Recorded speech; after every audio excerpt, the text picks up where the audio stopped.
আমার নবীজি কি ছিলেন না? সব চরিত্রের তিনি আধার ছিলেন। আল্লাহ পাক তার চারিত্রিক সনদ নিজে দিয়েছেন। নুন ওয়াল কলামি ওয়া মা ইয়াসতুরুন মা আনতা বিনি'মাতি রাব্বিকা বিমাজনুন ওয়া ইন্না লাকা লাআজরান গায়রা মামনুন ওয়া ইন্নাকা লাআলা খুলুকিন আযীম। জোরে বলুন আল্লাহু আকবার। আরেক জায়গায় বলছেন, লাকাদ কানা লাকুম ফি রাসূলিল্লাহি উসওয়াতুন হাসানাহ লিমান কানা ইয়ারজুল্লাহা ওয়াল ইয়াওমাল আখির ওয়া যাকারাল্লাহা কাসীরা। জোরে বলুন আল্লাহু আকবার। আল্লাহ পাক তার চারিত্রিক সনদ নিজেই দিয়ে দিয়েছেন। তিনি সব চরিত্রের তিনি আধার ছিলেন। কবিতা লিখতে লিখতে কবিতার ভাষা ফুরিয়ে যাবে, সাহিত্যিক তার সাহিত্য লিখতে লিখতে সাহিত্যের ভাষা ফুরে যাবে, শিল্পী তার তুলি দিয়ে আঁকতে আঁকতে রং ফুরে যাবে, অস্ত্র নষ্ট হয়ে যাবে, ভোঁতা হয়ে যাবে। আমার নবীর প্রশংসা করে শেষ করা যাবে না, তার চরিত্রের বর্ণনা করে শেষ করা যাবে না। কারণ আমার নবীর চরিত্রের বর্ণনা দিতে গিয়ে আল্লাহ রাব্বুল আলামিন তাকে আজিম শব্দ প্রয়োগ করে তাকে উচ্চকিত করেছেন, সম্মানিত করেছেন। ওয়া ইন্নাকা লাআলা খুলুকিন আযীম। হে রাসূল, আপনাকে যে যা বলে বলুক, আপনি হচ্ছেন সীমাহীন চরিত্রের আধার। জোরে কোন সুবহানাল্লাহ। কি ছিলেন না তিনি? কোন দিকটা আপনি চান? নবীজি নবুয়ত পান নাই, নবুয়ত পাওয়ার আগেই আমার নবীজি যেদিন নবুয়তের নূর নিয়ে জাবালে নূর থেকে নেমে আসলেন, হেরা গুহা থেকে নেমে এসে ঘরের সামনে দরজায় দাঁড়ায় বলছেন, জাম্মিলুনি খাদিজা, খাদিজা আমাকে বস্ত্র আচ্ছাদন করে দাও। লাকাদ খাশিতু আলা নাফসি, আমি শঙ্কিত আমার জীবন নিয়ে, মনে হয় বাঁচবো না, আমি মরে যাব। কিন্তু জবাবে খাদিজা বলছেন, আমার স্বামী আপনি এত টেনশন করেন কেন? আপনি তো অসহায়ের পাশে দাঁড়ান, বিধবার পাশে দাঁড়ান, ইতিমের পাশে দাঁড়ান, আপনি মাজলুমদের পক্ষে কথা বলেন, মাজলুমদের সহায়ক হন। আপনার ক্ষতি পৃথিবীর কেউ করবে আমার এটা বিশ্বাস হয় না। আপনি চিন্তা করবেন না, আপনি মিথ্যা কথা বলেন না, আপনি আমানতের খেয়ানত করেন না, আপনার ভিতরে কোনো ক্ষোভ নেই, কোনো হিংসা নেই। আমি যতটুকু স্ত্রী হয়ে দেখেছি এই 14-15 বছর, আপনি আমার চোখে একজন মাটির মানুষ, খাঁটি মানুষ। বউ বলছে স্বামীর পক্ষে, সুবহানাল্লাহ। আমার নবীজি এই কথাগুলো শুনে এবার বলছেন, খাদিজা শোনো, 15 বছর ধরে তোমার সঙ্গে আমার দাম্পত্যময় জীবন কাটিয়েছে, সন্তানের বাপ হয়েছি, মা হয়েছি, কিন্তু আজ পর্যন্ত আমার পরিচয় হলো আমি তোমার স্বামী, তুমি আমার বউ। কিন্তু আজকে নতুন করে একটা পরিচয় আমি তোমাকে দিতে চাই, আমি হলাম আল্লাহর নবী। খাদিজা কান্দেন আর চোখের পানি ফেলে ফেলে বলছেন, স্বামী আমার, আপনি আমার স্বামী, কিন্তু আপনাকে সাধারণ মানুষ আমার কখনোই মনে হয় না, কারণ এমন চরিত্র সাধারণ কোনো মানুষের মধ্যে হতে পারে না। আপনি একজন নবী হবেন, আমি খাদিজা সাক্ষ্য দিচ্ছি, 100% সত্য কথা। যেরকম সুবহানাল্লাহ। কি চরিত্র আমরা পেয়েছি নবীর মাঝে, কি নেতা আমরা পেয়েছি। আমার নবীজি কোন এক যুদ্ধের ময়দানে রওনা দিয়েছেন, তরবারি গাছের ডালে ঝুলিয়ে রেখেছেন, শুয়ে পড়েছেন। এক শত্রু এসে তরবারি হাতের মধ্যে নিয়ে বলতেছে, মুহাম্মদ তোমাকে বাঁচাবে কে? কে তোমাকে রক্ষা করবে? এই যে তরবারি হাতে নিয়ে মেরে ফেলবো। আমার নবীজি আল্লাহর প্রতি কি আস্থা ছিল, তৎক্ষণাৎ তিনি দাঁড়িয়ে গেলেন, আল্লাহ আমাকে বাঁচাবেন, আল্লাহ আমাকে হেফাজত করবেন, এমন সুন্দর করে যখন বলছিলেন, আল্লাহ থেকে সাহায্য করলেন। ওই কাফেরটার হাত থরথর করে কাঁপতে কাঁপতে তরবারি হাত থেকে পড়ে গেল। রাসূল হাতে তরবারি উঠায় নিয়ে বলছেন, ও বান্দা, এখন তোমাকে কে বাঁচাবে? ও তো আল্লাহই জানে না। আমার জন্য কে যথেষ্ট বলেন? আসতে বলেন, কে যথেষ্ট বলেন? আল্লাহ যথেষ্ট। কি অবিচল আস্থা তার মধ্যে কাজ করেছে।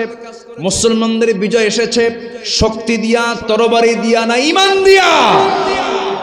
ঈমান দিয়া। এখন আমাদের দরকার হলো নফসের শুদ্ধতা, আল্লাহ বিজয় দিয়ে দিবেন। জোরে বলি ইনশাআল্লাহ, জোরে বলি ইনশাআল্লাহ। হিংসা রাখবো না, লোভ রাখবো না, মানবিক দুর্বলতার সবকিছু জীবন থেকে মাইনাস করে ফেলবো। দেখবেন আল্লাহ আমার হাতে সবকিছু দিয়ে দিয়েছেন। সম্মানিত ভাইয়েরা, সম্মানিত বন্ধুগণ, বদর যুদ্ধের বিজয় এসেছে মুসলমানদের সংখ্যা দিয়ে নয়, মুসলমানদের অস্ত্র দিয়ে নয়, মুসলমানদের তাকওয়া দিয়ে আল্লাহ পাক তাদেরকে বিজয় দিয়েছেন। জোরে বলি সুবহানাল্লাহ। শুহাদায়ে বদর এই তো কয়েকদিন আগে দেখে আসলাম, 14 জন সাহাবী শাহাদাত বরণ করেছেন। কতজন সাহাবী? 14 জন সেখানে শুয়ে আছেন ইতিহাসের সাক্ষী হয়ে। শুহাদায়ে উহুদ 70 জন সাহাবী শুয়ে আছেন সেই শুহাদায়ে উহুদে। রাতের আধারে গভীরে গেলে দেখা যায়, এখনো অনুভব করা যায় সেই উহুদের শুহাদায়ে উহুদের কবর থেকে কেমন যেন জান্নাতের ঘ্রাণ নাকে এসে স্পর্শ করছে। আমিও কিছু অনুভব করতে পেরেছি, আলহামদুলিল্লাহ বলেন। সেদিন রাত 3টার দিকে আমি ওই দিক দিয়ে যাচ্ছিলাম, আমার কাছে মনে হচ্ছিল যেন জান্নাতের একটা সুঘ্রাণ এখান থেকে আমার নাকে এসে ধাক্কা খাচ্ছে। সম্মানিত ভাইয়েরা, সম্মানিত বন্ধুগণ, তারা সাক্ষী হয়ে দুনিয়া থেকে শাহাদাত বরণ করে চলে গেছেন, বুঝিয়ে গেছেন যে আমাদের একমাত্র ভরসার জায়গা, একমাত্র আস্থার জায়গা কে? আর একটা আদর্শ হচ্ছে মুহাম্মদ সাল্লাল্লাহু আলাইহি ওয়াসাল্লাম। তাহলে এই নফসকে শুদ্ধ করার জন্য পন্থা 10টা কে শিখিয়েছেন? আমি কি একটাও বলেছি? না, 1 নাম্বার। তাহলে এখন চিন্তা করেন ওয়াজ শেষ করতে কত সময় লাগতে পারে? না দোয়া করে দেব? হ্যাঁ, আলোচনা চালাবো? বলি আলহামদুলিল্লাহ। এই জেলার রং আছে, আবার মিঠাও আছে। কি আছে?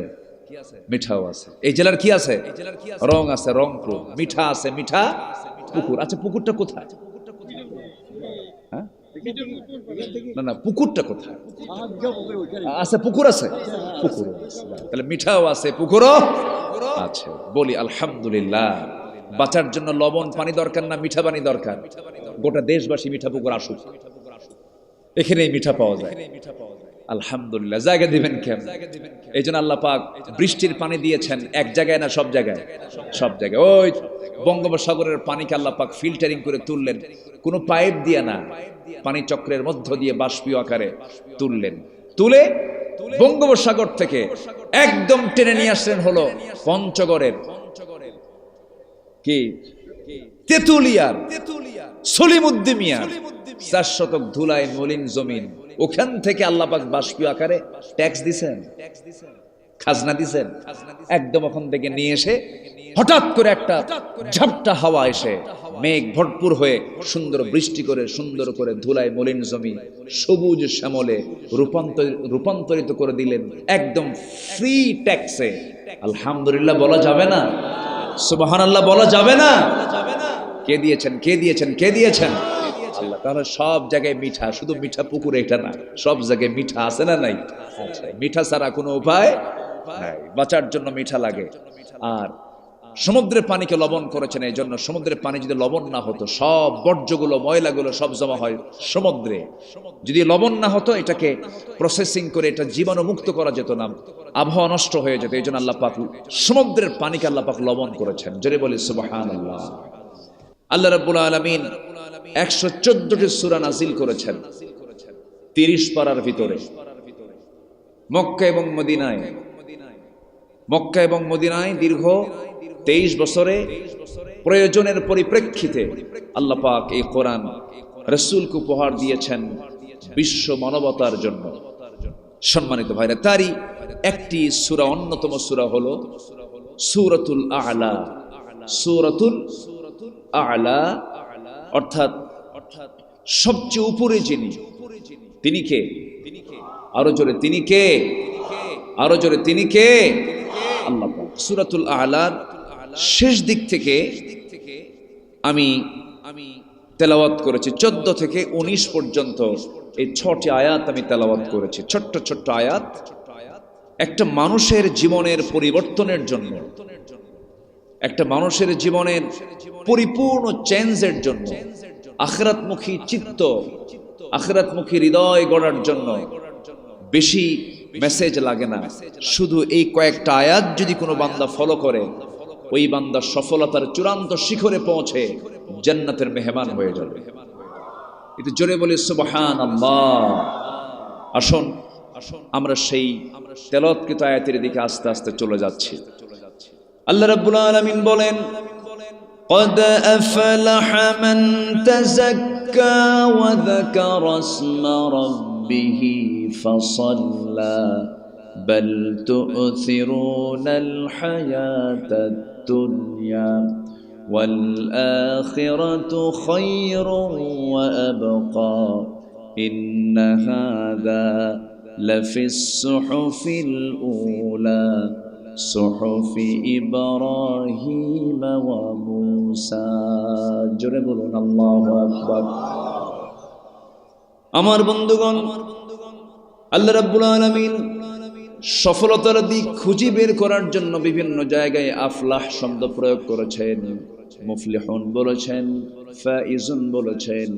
আল্লাহ পাক এখানে আফলাহ শব্দ প্রয়োগ করে বলছেন সফলকে শুনে রাখো।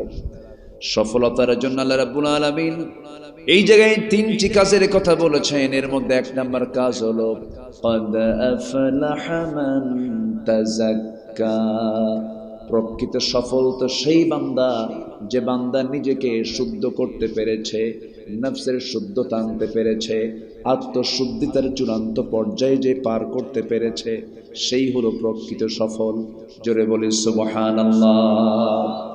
এই যে সবাই মাথায় টুপি দিয়েছি, মাহফিলে আমরা বসে আছি, মুখে দাড়ি রেখেছি, নামাজ যে 5 ওয়াক্ত পড়ি একমাত্র কার খুশির জন্য? আসতে বলবেন না, কার খুশির জন্য? কিন্তু এই টুপি আবার মাঝে মাঝে কিছু কিছু লোক ব্যবহার করে, আবার বিশাল একটা সময় সেই টুপি মাথায় নেয় না, বরঞ্চ টুপিওয়ালার বিরুদ্ধে আবার কথা বলে। আছে না নাই? আবার উল্টা আবার তারা আমাদেরকে বলে এরা হচ্ছে ধর্ম ব্যবসায়ী। বলে কিনা বলেন? বলে। মাথায় টুপি আমরা কি একদিন দেই না প্রতিদিন দেই? কিন্তু আমার দেশের কিছু মুসলিম নামধারী কিছু লোক আছে যারা বিশেষ সময়ে তারা টুপি পড়ে, যেরকম যখন নির্বাচন সামনে চলে আসে। আছে না নাই? নির্বাচন চলে এলো, মাথায় টুপি এলো, হরেক রকমের টুপি। আবার খদ্দরের পাঞ্জাবি, সাদা পায়জামা, মুখে দাড়ি, সূরতে জিবরাইল, সিরাতে শয়তান। আছে না নাই? একজন দরবেশ এখন জেলখানায় আছে, দেখেন না? একজন দরবেশ কিন্তু এখন জেলখানায় আছে। মাথা থেকে পা পর্যন্ত, চুল থেকে জুতা পর্যন্ত সব সাদা, মনে হয় আসমান থেকে জিবরাইল চলে আসছে। কিন্তু ওর দাড়ি যে ইখলাসের সাথে সে রাখে নাই, তার প্রমাণ উনি নিজেই দেখিয়ে দিয়েছেন। ওনার টুপি, ওনার দাড়ি, ওনার পোশাক যে আল্লাহর জন্য, নবীর জন্য হয়নি, তার প্রমাণ হলো নিজেকে বাঁচানোর জন্য মাথার চুল, সাদা চুলকে কালো বানিয়েছে, দাড়িকে কেটেছে, গেঞ্জি পড়েছে, লুঙ্গি একখান পইরা ভুল করে আবার নৌকে চড়ছে। আবার কিসে চড়ছে? নৌকায় চড়েছে। সম্মানিত ভাইয়েরা, তাহলে এটার নাম কিন্তু ইখলাস নয়। সমস্যা তারা আছে, জি অনেক ব্যস্ততা, জেলার দায়িত্ব, গোটা জেলায় চষে বেড়াতে হয়। এরপর এখন দেখলাম হাতে তার আবার একটা লাঠিও দেখলাম, অসুস্থতাও আছে। তো উনি যাচ্ছেন, আমির যদি চলে যায়, এখন নেতা যদি চলে যায়, কর্মীও তো চলে যাওয়ার কথা, আবার আপনারা যাবেন না তো? হ্যাঁ, তবে উনি যখন ডাকবেন তখন ওনার নেতৃত্ব মানারও দরকার আছে না নাই? আসতে বলবেন না, আছে না নাই? আমার দিকে তাকা। এই মিঠাপুকুর শহীদের রক্ত রঞ্জিত ময়দান। এই মিঠাপুকুরের মানুষ আলেমদের জন্য রক্ত ঝরেছে। একদিনে 13 জন শহীদ হয়েছে। ইসলামী আন্দোলনের কর্মীদের হত্যা করাকে তারা আইন করেছিল, এমন ভাবে নির্মম পৈশাচিক কায়দায় এক সময় তারা হত্যা করেছিল। যারা হত্যা করেছিল আজকে তারা কোথায়? কি আজকে তারা কোথায়? অতএব ক্ষমতার অহংকার দেখানো যাবে না। অহংকার একমাত্র দেখাবেন কে? আসতে বলে অহংকার দেখাবেন কে? অহংকার কার? যে হৃদয়ে অহংকার থাকে সেই হৃদয় কি ভালো হৃদয়, সুস্থ হৃদয়, রুগী? বলেন তো কি? বলেন তো রোগী। অহংকার, হিংসা, গীবত এগুলো যার মধ্যে লালন হবে সে হচ্ছে ঈমানের রোগী। ঈমান ধ্বংসের রোগ তার মধ্যে ঢুকেছে, ঈমানের রোগ তার মধ্যে চলে আসছে। সম্মানিত ভাইয়েরা, আমার আজকে আলোচনার সাবজেক্ট হচ্ছে আত্মশুদ্ধিতার উপায়টা কি। আমাদের নফস যদি শুদ্ধ হয়ে যায়, আমরা নিজেকে যদি শুদ্ধ করতে পারি, তাহলেই আমি আপনি জান্নাত পাবো। নচেত আমার নামাজ শেষ, আমার ইকামতে দিনের কাজ শেষ, আমার দান সদকা সব শেষ। একটা হাদিস আমাকে খুব কাঁদায়। কোন হাদিসটা আমাকে কাঁদায়? আমার রাসূল বলেছেন, হাসরের ময়দানে অনেক শহীদ শাহাদাতের নজরানা দুনিয়াতে পেশ করার পরেও তারা তাদের শাহাদাতকে সেদিন ক্যান্সেল দেখতে পাবে। আল্লাহর সামনে দাঁড়িয়ে বলবে, আল্লাহ, তোমার জমিনে তোমার দ্বীন কায়েমের জন্য রক্ত ঝরে শহীদ হয়েছি। আল্লাহ বলবেন, না না, তুমি যুদ্ধে শামিল হয়েছিলে, তোমাকে মানুষ মুজাহিদ বলবে, বাহবা বলবে, মানুষের মুখ থেকে বাহবা নেওয়ার জন্য তুমি যুদ্ধ করতে এসে মারা গেছো, তুমি শহীদ হও নাই। আজকে তোমাকে জাহান্নাম যেতে হবে। অনেক বড় বড় দানবীর ধরা খেয়ে যাবে। ও আল্লাহ, আমি তোমার খুশির জন্য তোমার পথে দান করেছি। না না, আমার খুশির জন্য দান করো নাই। তোমাকে দানবীর বলবে, মানুষ তোমাকে দানবীর বলে বাহবা দেবে, এই জন্য তুমি মানুষের খুশির জন্য এমনটা দান করেছো, তোমাকে আজকে জাহান্নাম যেতে হবে। বহু আলেম হাফেজ, বহু জ্ঞানী গুণী মানুষ সেদিন ধরা খেয়ে যাবে, বলবে, আল্লাহ, তোমার দিন শিখেছি তোমাকে চেনার জন্য, আমল করার জন্য। সেদিন আল্লাহ বলবেন, না না, মানুষ তোমাকে বড় আলেম বলবে, বড় হাফেজ বলবে, কারি বলবে।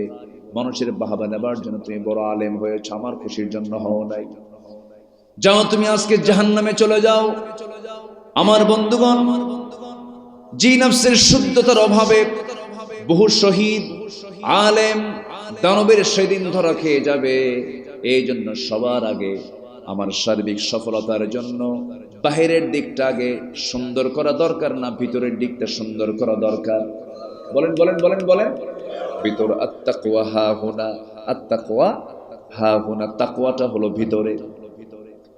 ইন্নাল্লাহা লা ইয়ানজুরু ইলা সুওয়ারিকুম ওয়ালা ইলা জাসামিকুম ওয়ালাকিন ইয়ানজুরু ইলা কুলুবিকুম ওয়া আমালিকুম। আল্লাহ তোমাদের বাহ্যিক বেশভূষা দেখবেন না, আল্লাহ তোমাদের কাঠামোগত কোনো চেহারা দেখবেন না, কোনো দেহ দেখবেন না। আল্লাহ দেখবেন তোমাদের অন্তরের খবরটা কি, তোমাদের আমলগুলো কি, সেই দিকটা আল্লাহ পাক দেখবেন। আমার বন্ধুগণ, সেই জন্য আমার আপনার সবার জন্য এক নম্বর কাজ হলো নফসকে শুদ্ধ করা।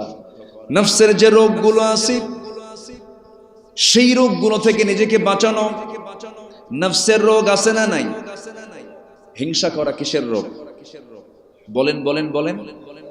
অন্যজন জমি কেনে, একজন জমি কেনে, জমি বাড়াচ্ছে, আরেকজনের ঘুম হয় না। এরকম লোক তো মনে হয় মিঠা পুকুরে নাই। আসতে বলে, মিঠা পুকুরে আছে? আছে। জমি কেনে, আর এইদিকে তার ঘুম হয় না, অশান্তি হয়, দোয়া করে আল্লাহ ওর জন্য ধ্বংস হয়। আছে কিনা বলো? একজনের ছেলে মাস্টার্স পাস করেছে, বিসিএস ক্যাডার হয়েছে, অথবা ভালো কোনো পজিশনে চলে গেছে, হিংসায় মরে, হিংসায় জ্বলে। এই জাতীয় প্রবলেম যে নফসের মধ্যে পড়েছে, যে নফসের মধ্যে ঢুকেছে, এটাই হলো মানে চরম রোগীতে, চরম রোগে আক্রান্ত সেই নফস। ঠিক কিনা বলেন?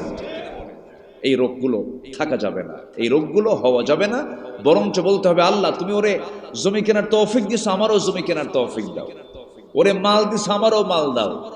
আল্লাহ তুমি ওর ছেলেকে এত বড় করেছো, আমার ছেলেকেও তুমি আল্লাহ বড় করো। কি কথা কি বুঝতেছেন আপনারা? এই উদারতা, এই চিত্তের সৌন্দর্য আজকে সমাজে না থাকার কারণেই আজকে সমাজে হিংসা বেড়েছে। হিংসা আছে যেখানে, খুন আছে সেখানে। ঠিক কিনা বলেন? লোভ আছে যেখানে, সেখানেই ফিতনা সৃষ্টি হয়ে যায়, হট্টগোল সৃষ্টি হয়ে যায়। আত্মার ব্যাধি কি? লোভ। আত্মার ব্যাধি হলো গোসা, রাগ, ক্রোধ। আত্মার ব্যাধি হলো মিথ্যা কথা বলা, গীবত করা। হিংসা করা, কৃপণতা করা, লোক দেখানো, এরপরে নিজের পছন্দই পছন্দ, অহংকার করা, পরশ্রীকাতরতা, সম্পদের অতি আসক্তি, সম্মানের লোভ। আমারে অমুক পদ দিলে কত না ভালো হতো। সম্মান পদের লোভের জন্য টাকা দিয়ে পদ কেনা আছে না নাই? যে দলে টাকা দিয়ে পদ কেনা যায় সেই দলের মুখে আমরা থুতু মারি। এগুলো হচ্ছে নফসের রোগ। আমার মনে হয় রাগ করতেছেন আপনারা, রাগ করতেছেন না তো? কোনো রাগ নাই। এই সমস্ত কথাগুলো কি বলার দরকার আছে ভাই? এগুলো কথা বলার দরকার আছে। এই কথাগুলো আমার আপনার জীবনকে পরিবর্তন করে দেবে। একজন ব্যক্তি উঠবেন না, আমি কিছু লক্ষ্য করছি, দু একজন করে একটু ওঠার চান্স নিচ্ছেন। শয়তান তো মনে হয় মিঠা পুকুর চেনে না। হ্যাঁ, শয়তান কি মিঠা পুকুর চেনে? আদম এবং হাওয়া আলাইহিস সালামকে অ্যাটাক করেছিল শয়তান। কোন জায়গায় বলেন তো? কোথায়? জান্নাতে। জান্নাতে যদি শয়তান গিয়ে আমার বাবা আদম মা হাওয়াকে যদি ওয়াসওয়াসা দিতে পারে, ফাওয়াসওয়াসা লাহুমা, জান্নাতে গিয়ে যদি দিতে পারে, সেই ইবলিস শয়তান তো মিঠা পুকুর একদম চেনেই না। চেনে কিনা বলেন? শয়তানের এখানে এজেন্ডা হচ্ছে, শয়তানের টার্গেট হলো এই জায়গা থেকে এনিওয়ে বান্দাকে তুলে নিতেই হবে। এটা হচ্ছে শয়তানের এজেন্ডা। আমরা কেউ উঠবো না, আমরা শেষ অবধি আমরা মনোযোগ সহকারে শুনে দোয়ার মধ্য দিয়ে আমরা এখান থেকে বিদায় নেব। আর কোনো বাধা নাই। বাধা দেওয়ার যিনি ছিলেন তিনি এখন দিল্লি গিয়ে বসে আছেন, ঠিক কিনা? দিল্লি থেকে যদি ফেরত আসতেই চান, গোটা পৃথিবীতে পাচার করা টাকা দেশে ফেরত দিয়ে এরপরে দেশে আসুন। বাতিলদের মোকাবেলা করতে রাজি আছেন কারা কারা? হাত উঁচু করে দেখান মুসলমান।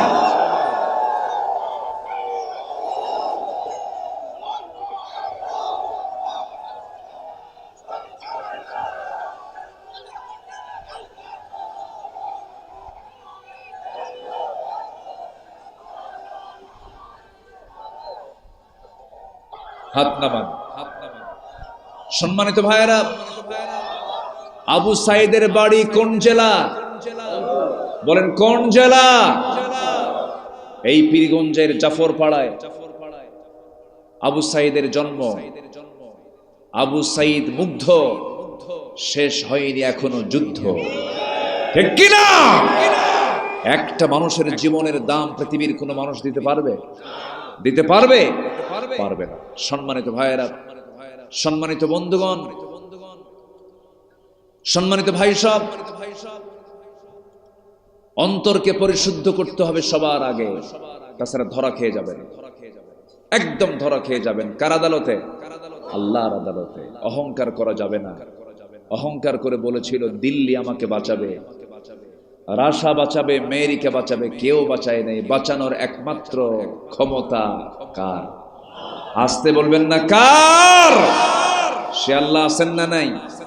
আমাকে চালান কে? আমাকে দেখেন কে? আমাকে খাওয়ান কে? আমাকে শোনেন কে? আমার কান্না বুঝেন কে? আমার মন বুঝেন কে? আমার চোখ চালান কে? আমার কান চালান কে? আমার নাক চালান কে? আমার রক্ত চালান কে? আমার হাত পা সব কিছু কে চালান? এই বডিটার নিয়ন্ত্রক একমাত্র কে? আল্লাহ পাক। আমাদের একটু লিজ দিয়েছেন, একটু ছেড়ে দিয়েছেন। চোখ দিয়ে দেখবি কিন্তু ভালো কিছু দেখ, খারাপ কিছু দেখা যাবে না। নফসকে কন্ট্রোল করো। সবার আগে আজকে আমার সাবজেক্ট হচ্ছে আত্মশুদ্ধিতা, নিজের নফসের শুদ্ধতা। ঘুরে ফিরে আমি এই লাইনেই চলে আসবো। সম্মানিত ভাইয়েরা, এই চোখ মূল্যবান, মনে একটু কম মূল্যবান নাকি? বলেন তো? তার চাইতে কান মনে হয় আরো কম দাম। কানের দাম আছে না নাই? কান না থাকলে শোনা যেত, চোখ না থাকলে দেখা যেত। আচ্ছা, এরপরে নাকের দাম তো নাই মনে হয়। নাক যদি না থাকতো তাহলে সব তো কচু হতো। কি হতো? কোনো কিছুর গন্ধ পেতেন না, সব তো কচু মনে করে খেতেন।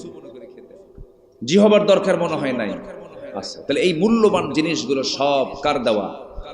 আসতে বলো না কার দেওয়া? সব আল্লাহর দেওয়া জিনিস দিয়ে সে দেখে, শোনে, খায়, ভোগ করে আর প্রশংসা করে নেতা। আছে না নাই? আমার প্রশংসার দায়িত্ব কার? প্রশংসা করা। আর প্রশংসা করে কার? আমি স্মরণ করছি 1000 বছরের শ্রেষ্ঠ কুতকুতানি সুলকানি খাউজানি না, আমার প্রশংসা করতে হবে সবার আগে কার? আসতে বলবেন না কার? এই চোখ আল্লাহ রাব্বুল আলামিন আমাকে বানিয়ে দিয়েছেন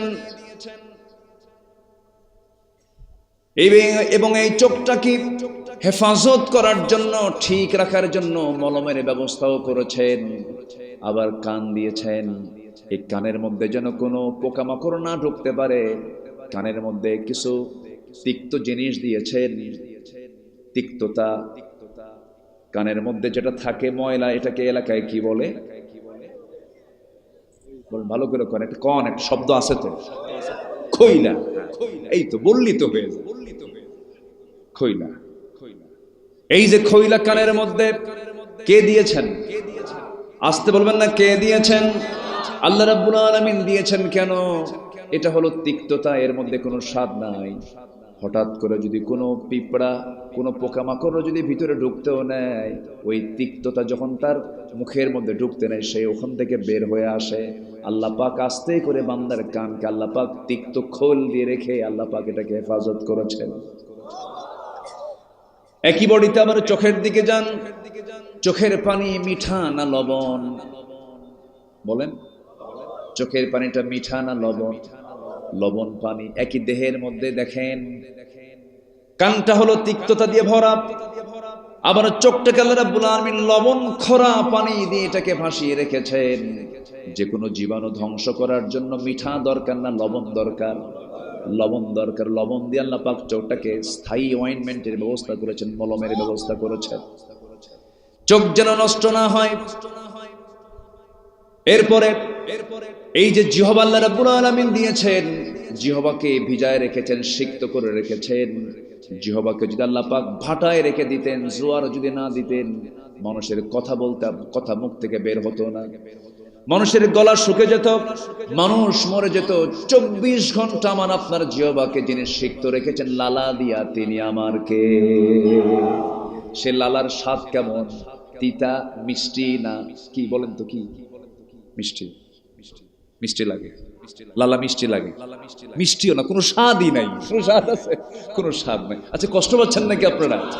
তাহলে লালার কোনো স্বাদ নাই। কেন স্বাদ নাই? কারণ ওটার যদি স্বাদ থাকতো, কোনো স্বাদ এসে এখানে মজা পেত না। পুঁটি মাছ এসে স্বাদ পেত না, পুঁটি মাছের স্বাদ পাওয়া যেত না। বল মাছ এসে বল মাছের স্বাদ পাওয়া যেত না। এটাকে স্বাধীন করে লালা জিহ্বাকে সিক্ত করে রেখেছে। যখন কোনো খাবার চলে আসে তখন স্বাদ সে পাওয়া শুরু করে। সুবহানাল্লাহ বলবেন না?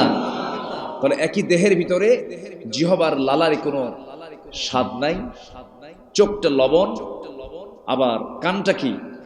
তিক্ত, তিতা করে আল্লাহ পাক কানের ভিতরে আল্লাহ পাক সিকিউরিটি দেওয়ার জন্য সুন্দর করে যেখানে যা দরকার তাই করে দিয়েছেন। সুবহানাল্লাহ বলা যাবে না? প্রতি মিনিটে মানুষ গড়ে 15 থেকে 20 বার পলক ফেলে। এই পলক শুধু পড়েই না, বরং প্রতিটি বার পড়ার সময় অশ্রু থেকে লিকুইড ছড়িয়ে দেয় পুরো চোখে। এর ফলে চোখ থাকে আর্দ্র, ধুলাবালি, ক্ষতিকর জীবাণু থেকে মুক্ত থাকে। পলক হলো চোখের প্রাকৃতিক ওয়াইফাই, যা ঘুমের মধ্যে চোখের সুরক্ষা নিশ্চিত করে। প্রতিদিন আমাদের চোখে গড়ে 1 মিলিলিটার অশ্রু তৈরি হয়। 1 মিলিলিটার, যা স্বচ্ছ অথচ অত্যন্ত কার্যকর এক তরল পদার্থ। এই অশ্রুর মধ্যেই থাকে লাইসোজাইম নামের এক প্রাকৃতিক অ্যান্টিবায়োটিক, যা চোখকে ব্যাকটেরিয়ার আক্রমণ থেকে রক্ষা করে। যখন হৃদয় বেদনায় ভরাক্রান্ত হয় বা আত্মা আল্লাহর ভয় ভালোবাসায় কাঁপে, সেই সময় সেই অশ্রু গড়ে গালের উপর দিয়ে গড়ে পড়ে যায়। এই অশ্রু আবার চোখের বাইরের অংশে পুষ্টি, অক্সিজেন সরবরাহ করে। কারণ কর্নিয়াতে রক্তনালী থাকে না, তাই চোখের জল চোখকে রক্ষা করে শুকিয়ে যাওয়া, ক্ষয়, ব্যাকটেরিয়ার সংক্রমণ থেকে। আল্লাহু আকবার বলবেন না? আমাদের এই দুই চোখে প্রায় 27 কোটি 40 লাখ ফটো রিসেপ্টর নামক নিয়োজিত শ্রমিক আল্লাহর হুকুমে কাজ করে যাচ্ছে।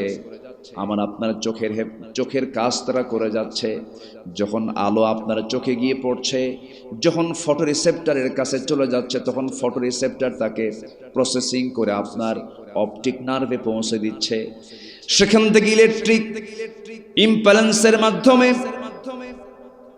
সেটা আমাদের ব্রেইনের অক্সিপিটাল ল্যাবে চলে যাচ্ছে। ফলে আমরা দেখতে পাচ্ছি এই যে অপটিক নার্ভের কথা শুনলাম, আমরা শুধুমাত্র এখানেই 7 লক্ষ থেকে 70 লক্ষ তারের মতো ফাইবার রেখেছেন আল্লাহ রাব্বুল আলামিন এই চোখের ভিতরে। জোরে কোন সুবহানাল্লাহ।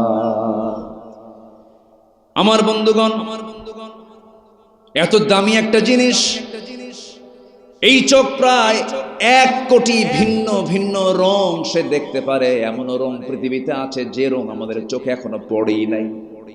যেরকম সুবহানাল্লাহ। আল্লাহ বান্দাকে সুন্দর করে 1500 বছর আগে বলছেন, বান্দা আমাকে চেনার জন্য আমি তোমাকে বলছি, আলাম নাজআল লাহু আইনাইনি ওয়া লিসানান ওয়া শাফাতাইনি ওয়া হাদাইনাহুন নাজদাইন। বান্দা আমি তোমাকে টানা টানা 2টা চক্ষু দিলাম, সুন্দর 2টা চোখ দিয়েছি। কে বলছেন বলেন? পৃথিবীর কেউ কে আমাকে দিয়েছে নাকি? এত সুন্দর চক্ষু দিলাম। ওয়ালিসানান ওয়া শাফাতাইনি ওয়া হাদাইনাহুন নাজদাইন। জিহ্বা দিয়েছি, 2টা ঠোঁট দিয়েছি, কত সুন্দর স্বাদ করে দিয়েছি। কানের মধ্যে শ্রবণ কোষ 1 লক্ষ 1 লক্ষ 2 লক্ষ শ্রবণ কোষ দিয়েছি। জিহ্বার ভিতরে 3000-এরও বেশি স্বাদ করে দিয়েছি। কোন খাবার তুমি নিবা? সমস্ত খাবারের স্বাদের বিভিন্ন ভিন্নতা আমি তোমার জিহ্বার মধ্যে দিয়েছি। অতএব যখন শুরু করবে বলবে বিসমিল্লাহ, শেষ হবে বলবে আরো জোরে, আরো জোরে আলহামদুলিল্লাহ। আমার বন্ধুগণ, আল্লাহ শুধু সৃষ্টি করেই ক্ষান্ত হন নাই, এটাকে টিকসই করে রেখে দিয়েছেন। আমার বন্ধুগণ, আমার আপনার শরীরের ভিতরে যত অঙ্গ প্রত্যঙ্গ আছে, প্রত্যেকটা অঙ্গ প্রত্যঙ্গের গুরুত্ব আছে না নাই? আজকে সকালবেলা আমার এক বন্ধু 2009 সালে একসঙ্গে হজ করেছিলাম। আতিক তার নাম, গ্যান্ডারিয়া তার বাড়ি। একসঙ্গে হজ করেছি 2009 সালে, ফার্স্ট হজ করেছি। হঠাৎ করে বন্ধু আমাকে ফোন দিয়ে সালাম দিয়ে বলছে, বন্ধু কেমন আছো তুমি? ভালো আলহামদুলিল্লাহ। আমি বলতেছি, ভাই তুমি কেমন আছো? বলতেছে, প্রতি সপ্তাহে 3টা বার 2টা কিডনি আমার ডায়ালিসিস করা লাগে। সপ্তাহে কয়বার? 3 বার। ডায়ালিসিসের যন্ত্রণা যে কত ভয়ঙ্কর। কিডনি 2টাই ড্যামেজ হয়ে গেছে, কিডনি 2টাই নষ্ট হয়ে গেছে। আমি তাকে বললাম নষ্ট হয়েছে, এই যে ডায়ালিসিস লাগে কত টাকা পয়সা লাগে? বলতেছে, বন্ধু আমার লক্ষ লক্ষ টাকা মাসে মাসে আমার চলে যাচ্ছে, তবুও তুমি বাঁচতে পারি না, সুস্থ নই। এটা খাওয়া যাবে না, ওটা খাওয়া যাবে না, পানি খেতে হবে এত ছটাক, পানি খেতে হবে এতটুকু, এইরকম করে পরিমাণ দিয়ে দিয়েছে। পানিও ঠিক মতো খেতে পারি না, খাবারও ঠিক মতো খেতে পারি না। সেই ডায়ালিসিস করার জন্য যে ডায়ালিসিস মেশিন বিজ্ঞান আবিষ্কার করেছে, তার ওজন হলো 100 কেজি। আর আমার আপনার শরীরের রক্তের ডায়ালিসিস করার জন্য যে কিডনি দিয়েছেন, তার ওজন মাত্র 200 গ্রাম। সুবহানাল্লাহ বলবেন না? মানুষ যেটা বানিয়েছে তার ওজন কত? 100 কেজি। আর আল্লাহ যেটা দিয়েছেন তার ওজন কত? 200 গ্রাম। যদি এই 200 গ্রাম না দিয়ে যদি আমার আপনার বডি দুনিয়াতে পাঠানোর পরে আবার সেকেন্ড টাইমে যদি আমার আপনার কিডনির কাজের জন্য যদি 200 গ্রামের জায়গায় যদি 100 কেজি যদি 2টা কিডনি পাঠায় দিত, আপনি চলবেন না কিডনি চলবে? কি কথা কি বুঝতেছেন আপনি? তাহলে আল্লাযী খালাকাকা ফাসাওয়াকা ফাআদালাক, আল্লাহ সৃষ্টি করেছেন এবং তার ব্যালেন্স করেছেন। 200 গ্রামের মধ্যে 100 গ্রাম মেশিন ডায়ালিসিসের সমস্ত ক্ষমতা ওই 200 গ্রাম কিডনির মধ্যে দিয়ে দিয়েছেন। জোরে বলি সুবহানাল্লাহ, আল্লাহু আকবার। আমার বন্ধুগণ, সর্বোচ্চ 200 গ্রাম ওজন। মেডিকেল সায়েন্সের দেওয়া তথ্য অনুযায়ী প্রায় 150 লিটার ব্লাড এই যন্ত্র ডেইলি ফিল্টার করে। কত টাকা দিতে হয় এদের জন্য আমাদের? 1 টাকাও না। একটা ডায়ালিসিস মেশিনের ওয়েট হলো 100 কেজি। এই ডায়ালিসিস করার জন্য হাজার হাজার টাকা খরচ হয়ে যায়।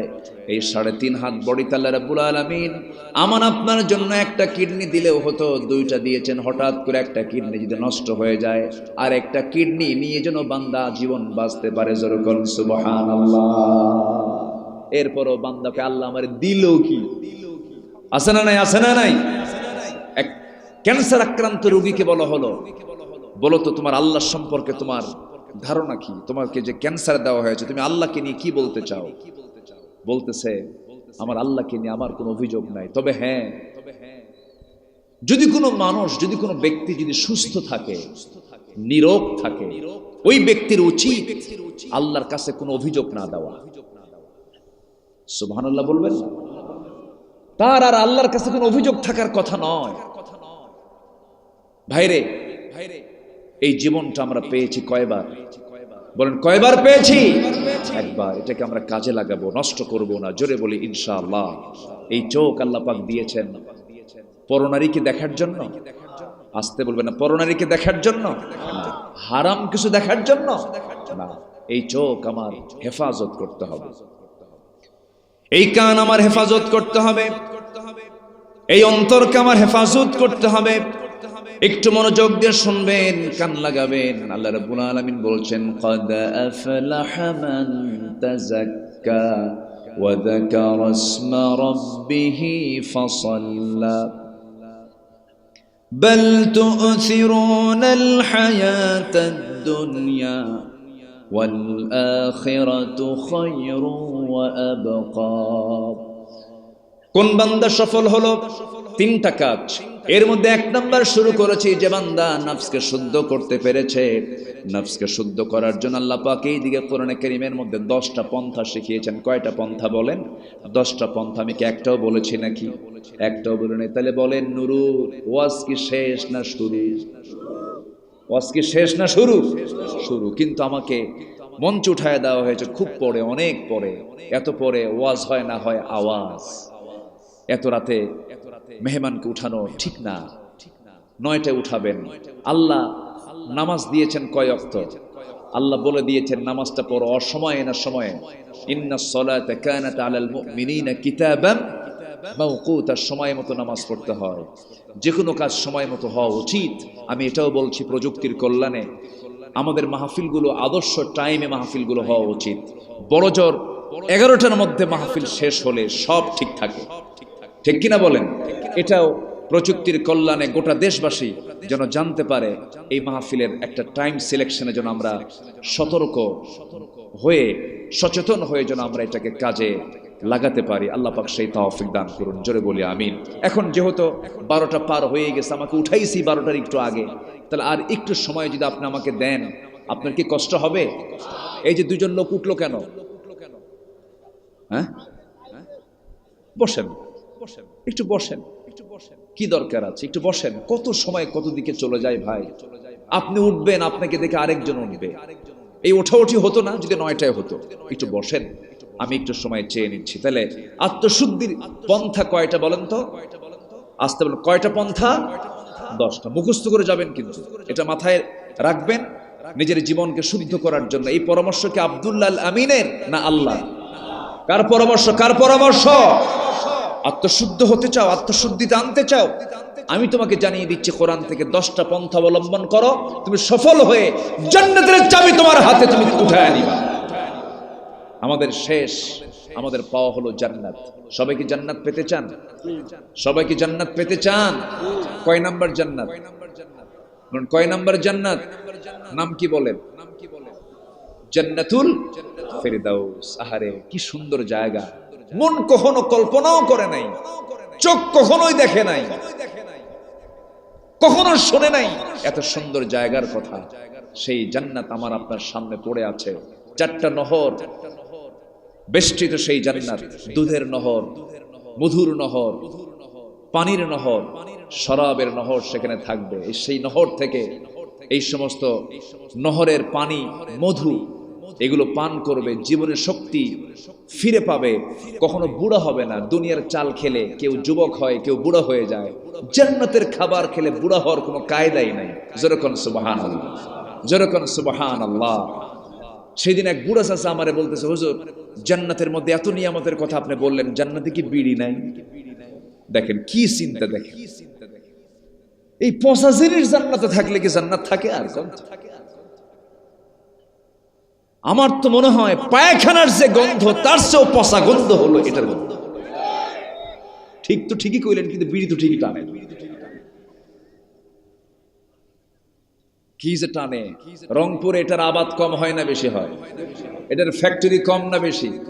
2014 সালে রংপুরের কি যেন এলাকা, হারাগাছ, হারাগাছে আমাকে এক কমিটি দাওয়াত দিয়ে নিয়ে গেলাম। বলল হুজুর ওয়াজ শেষ হয়ে গেছে, দোয়ার আগ দিয়ে বলে হুজুর একটু দোয়া করেন। কিসের? বিড়ি ফ্যাক্টরির জন্য। আমি তো বেকায়দে পড়ে গেলাম যে আমি এই দোয়াটা কেমনে করি। খুব হিকমত খাটায় বললাম ভাই আজকে এই দোয়াটা থাক। সম্মানিত ভাইয়েরা, আবার বিড়ি তো খায়, আবার মাহফিল এসে প্রশ্ন করে হুজুর বিড়ি খাওয়া কি জায়েজ আছে? মানে উনি জায়েজের চেষ্টায় আছে। যেটা শরীরকে ক্ষতি করে এটা কখনো জায়েজ হতে পারে না। ওয়ালা তুলকু বিআইদিকুম ইলা তাহলুকা, নিজকে তুমি ধ্বংসের দিকে ঠেলে দিও না। এটাও নফসের অসুখ, এটাও নফসের রোগ। এটাও কিসের রোগ বলেন? নফসের রোগ। এই রোগগুলো আমরা সারিয়ে ফেলবো, জোরে বলি ইনশাআল্লাহ। কার পন্থা দিয়া? কার পন্থা? কার পথ দিয়া? আল্লাহর পথ দিয়ে। জান্নাতের মধ্যে পচা জিনিস এগুলো থাকবে না। জান্নাতে থাকবে হচ্ছে এমন কিছু জুস, এমন কিছু ফল। জান্নাতে থাকবে হলো মাছের কলিজা। জান্নাতে আল্লাহ পাক প্রথম বরণ করবেন হলো মাছের কলিজা দিয়ে। আগে ফল দিবেন। আগে কি দিবেন? ফল দিবেন। ভরা পেটে ফল, খালি পেটে জল, ভুয়া কথা। আগে ফল, আগে কি? ফল। ওয়াফাকিহাতুম মিম্মা ইয়াতাখায়্যারুন। আল্লাহ পাক আগে জান্নাতের মধ্যে ফল খাওয়াবেন। জোরে কোন সুবহানাল্লাহ। তরকারিতে লবণ কম হয়, ঝাল কম হয়, ঝাল বেশি হয়, মানুষ তৈরি করে, সমস্যা হতে পারে। কিন্তু একটা আঙ্গুরের মধ্যে কত পরিমাণ মিষ্টি দিতে হবে সব সিস্টেম মতো দিয়েছেন সরাসরি তিনি কে? আপেল কতটুকু দিতে হবে, আপেলে কতটুকু মিষ্টি দিতে হবে, কতটুকু সুগার লাগবে, কে দিয়েছেন? অতএব আল্লাহর মেজারমেন্ট। ফল যে খাবে খালি পেটে, সে তার পেটকে সুস্থ সুন্দর রাখতে পারবে। বলি আলহামদুলিল্লাহ। এটা জান্নাতের স্টাইল। প্রথমে আগে ফল। প্রথমে কি? ফল। এটা হিন্দু ভাইদের মধ্য থেকে এসেছে। ভরা পেটে ফল, খালি পেটে জল। এটা না, এটা আমরা ভরা পেটেই ফল খাবো। আল্লাহ পাক বরকত বাড়ায়া দিবেন, আমার সুস্থতা বাড়ায়া দিবেন। জোরে বলি আল্লাহু আকবার। সম্মানিত ভাইয়েরা, তাহলে জান্নাতের খাবার কি সবাই খাবেন? সবাই খেতে রাজি আছেন? জান্নাতে শুধু খাবার খাওয়াবেন না, এই যৌবন আল্লাহ পাক দিয়েছেন। যেরকম দুনিয়ার যৌবনে নারীকে পাবার কামনা, দুনিয়ার যৌবনে পুরুষকে পাবার কামনা, এমন কামনা কি জান্নাতে থাকবে না? আস্তে কয়, আস্তে কয়। জান্নাতে এমন কামনা আছে না নাই? আছে। সেখানে আল্লাহ পাক রেখে দিয়েছেন এমন কিছু কামনা পূরণকারী কিছু হুর রেখে দিয়েছেন। সেই হুরগুলো আল্লাহ পাক কেমন করে রেখে দিয়েছেন তাও অফার দিচ্ছেন কোরআনে কারীমের বিভিন্ন আয়াতের পাতায় পাতায়, বিভিন্ন সূরার পাতায় পাতায় দিচ্ছেন। আল্লাহ পাক এক জায়গায় বলছেন ওয়াহুরুন আইন কাআমসালিল লুলুইল মাকনুন। আরেক জায়গায় বলছেন লাম ইয়াতমিসহুন্না ইনসুন ক্বাবলাহুম ওয়ালা জান। ঠোঁট মিলে আমার সঙ্গে আওয়াজ দিয়ে সবাই বলুন, খুব পরিচিত আয়াত, ফাবিআইয়ি আলাই রাব্বিকুমা তুকাযযিবান। আমি আল্লাহ রাব্বুল আলামিন তোমার জন্য জান্নাতের ভিতরে এমন কিছু হুর রেখে দিয়েছি, লাম ইয়াতমিসহুন্না, যাকে কেউ স্পর্শ করে নাই পূর্বে কোনো জিন ইনসান। এমন হুর তোমার জন্য ইনটেক করে রেখেছি, তোমার জন্য প্রস্তুত করে রেখেছি বান্দা। সেই হুরগুলো আমি আল্লাহ তোমাকে দিয়ে দেব। তোমার যৌবনের পরিপূর্ণ তৃপ্তি তুমি সেখানে ভোগ করবে। তোমার যৌবন নষ্ট হবে না, হেরে যাবে না, ফুরাবে না, কোনোদিন তোমার অতৃপ্তি হবে না।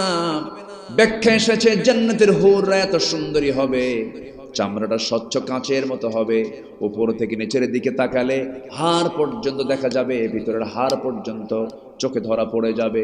ওই সমস্ত হুররা এত সুগন্ধি, তাদের মধ্যে কাজ করবে, এত সুন্দর সুঘ্রাণ বের হবে। জান্নাতের একটা হুর যদি তাদের মুখের থুতু যদি জমিনে ফেলতো, গোটা দুনিয়া সুগন্ধে ভরপুর হয়ে যেত। সেই জান্নাতের নিয়ামতগুলো পেতে চান নাকি? সবাইকে জান্নাতের হুর নিতে চান নাকি? দেখেন বুড়া চাচা কেমনে হাত তোলে। চাচি যদি জানে, দাদি যদি জানে, খবর আছে। আল্লাহ পাক মেয়েদেরকে তো এমন করে বানিয়েছেন, হুরের গল্প শুনলেও মেয়েরা হিংসা করে। আছে না নাই বলেন তো? আছে না নাই? হুরের গল্প আমার সামনে করবা না। সম্মানিত ভাইরা, এরকম প্রশ্ন আসে যে হুজুর আমার স্বামীকে আমি দারুণ ভালোবাসি, জান্নাতে যেন সে হুর না পায়, এর জন্য কি আমল করা যায়? কর। দেখছেন এখানেও তাদের মধ্যে একটা হিংসা কাজ করে না।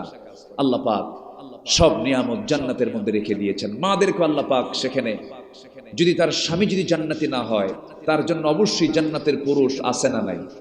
আসতে বলবেন না, আছে না নাই? এক কথায় মন যা চাবে, ওয়ালাকুম ফিহা মা তাশতাহি আনফুসুকুম, তোমার মন যা চাবে তুমি জান্নাতে তাই পাবে। জোরে বলেন সুবহানাল্লাহ। তবে দুনিয়াতে একটা জান্নাতের টুকরা আছে, দুনিয়াতে একটা জান্নাতের টুকরা আছে, মিন রিয়াদিল জান্নাহ, মিন বাইতি ওয়া মিনবারি রাওদাতুম মিন রিয়াদিল জান্নাহ। আমি এই তো 6-7 দিন আগে, 8-9 দিন আগে সেই জান্নাতের টুকরা আল্লাহ পাক আমাকে যাওয়ার তৌফিক দিয়েছিলেন। সেটা হলো মদিনা মুনাওয়ারা। শুয়ে আছেন মদিনা মুনাওয়ারায় মুহাম্মদ সাল্লাল্লাহু আলাইহি ওয়াসাল্লাম, তিনি শুয়ে আছেন। আমার সপরিবারে, আমার 5 ছেলে মেয়ে এবং আমার স্ত্রী সহ সস্ত্রীক আমরা গিয়েছিলাম। আমার ছেলেকে সাথে নিয়েছি। তো মদিনা মুনাওয়ারার যেই সবচেয়ে গুরুত্বপূর্ণ জায়গা, যেটা আমার নবীজির ঘর, সে ঘরটা এখন হয়ে গেছে মাকবারা, কবর। সেই ঘরের মধ্যে শুয়ে আছেন 3 জন আল্লাহর বান্দা। কয়জন? 3 জন। একজন হচ্ছেন আবু বকর, আরেকজন হচ্ছেন ওমর, আর অন্যতম হচ্ছেন মুহাম্মদ সাল্লাল্লাহু আলাইহি ওয়াসাল্লাম। তামান নবীর ঘর, এটাই হলো কবর। তিনি বলেছেন, এই যে আমার ঘর আর ওই যে আমার মিম্বার, যেখানে বসে তিনি, যেখানে দাঁড়িয়ে তিনি খুতবা দিতেন। তিনি মেম্বার বানানোর আগে তিনি একটা কাঠখণ্ড, একটা কাঠের গুলে হেলান দিয়ে তিনি খুতবা দিয়েছিলেন। ওটাকে সরায় দেওয়া হলো। ওই সরানোর সঙ্গে সঙ্গে সেই কাঠের ভিতর থেকে কান্নার আওয়াজ বের হচ্ছে। সে ছাড়তে চাচ্ছে না রাসূলকে। দেখেন, একটা কাঠখণ্ড রাসূলকে মহব্বত করে। আমার রাসূল বলেছেন, ওই মিম্বার আর এই আমার ঘর, এইটুকু অংশ হলো জান্নাতের টুকরা। জোরে বলি সুবহানাল্লাহ। ওখানে বসে বান্দা যা চায় তাই পায়। আল্লাহ পাক প্রত্যেক ভাইকে সেখানে যাওয়ার তৌফিক দান করুন। জোরে বলি আল্লাহুম্মা আমিন। আমার বন্ধুগণ, সেই নবীজির ঘর এবং মিম্বারের মাঝামাঝি জায়গা হলো, রাসূল বলেছেন, জান্নাতের টুকরা, জান্নাতের সুঘ্রাণ তোমরা এখানে পাবে। আমার কবর যে জিয়ারা করবে তার জন্য সুপারিশ আমার জন্য ওয়াজিব হয়ে যাবে। রাসূলকে সালাম দেব আমরা, রাসূলের প্রতি দরুদ পড়ব আমরা, কম কম না বেশি বেশি। আমরা আল্লাহকে কখনোই পাবো না কাকে ছাড়া? বলেন কাকে ছাড়া? বলেন রাসূলকে ছাড়া পাওয়া যাবে না।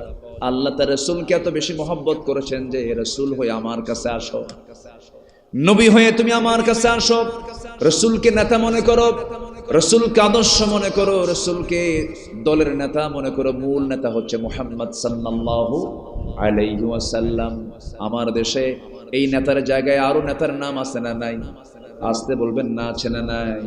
এই যে আমার পাশে এখানে বসেছিলেন একজন আমির, উনি কিন্তু আমার মূল আমির নন, উনি আমার মূল নেতা নন। আমার মূল নেতা হচ্ছেন মুহাম্মদ সাল্লাল্লাহু।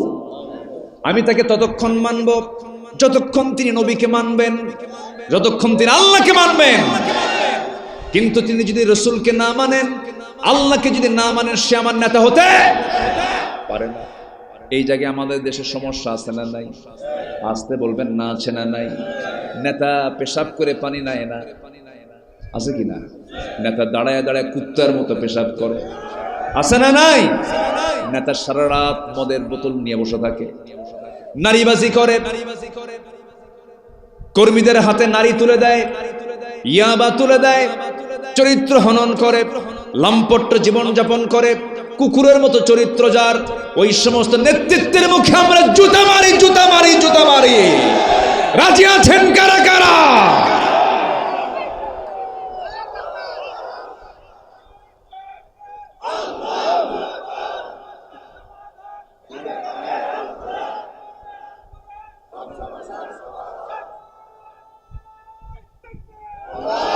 আমার নেতা তোমার নেতা।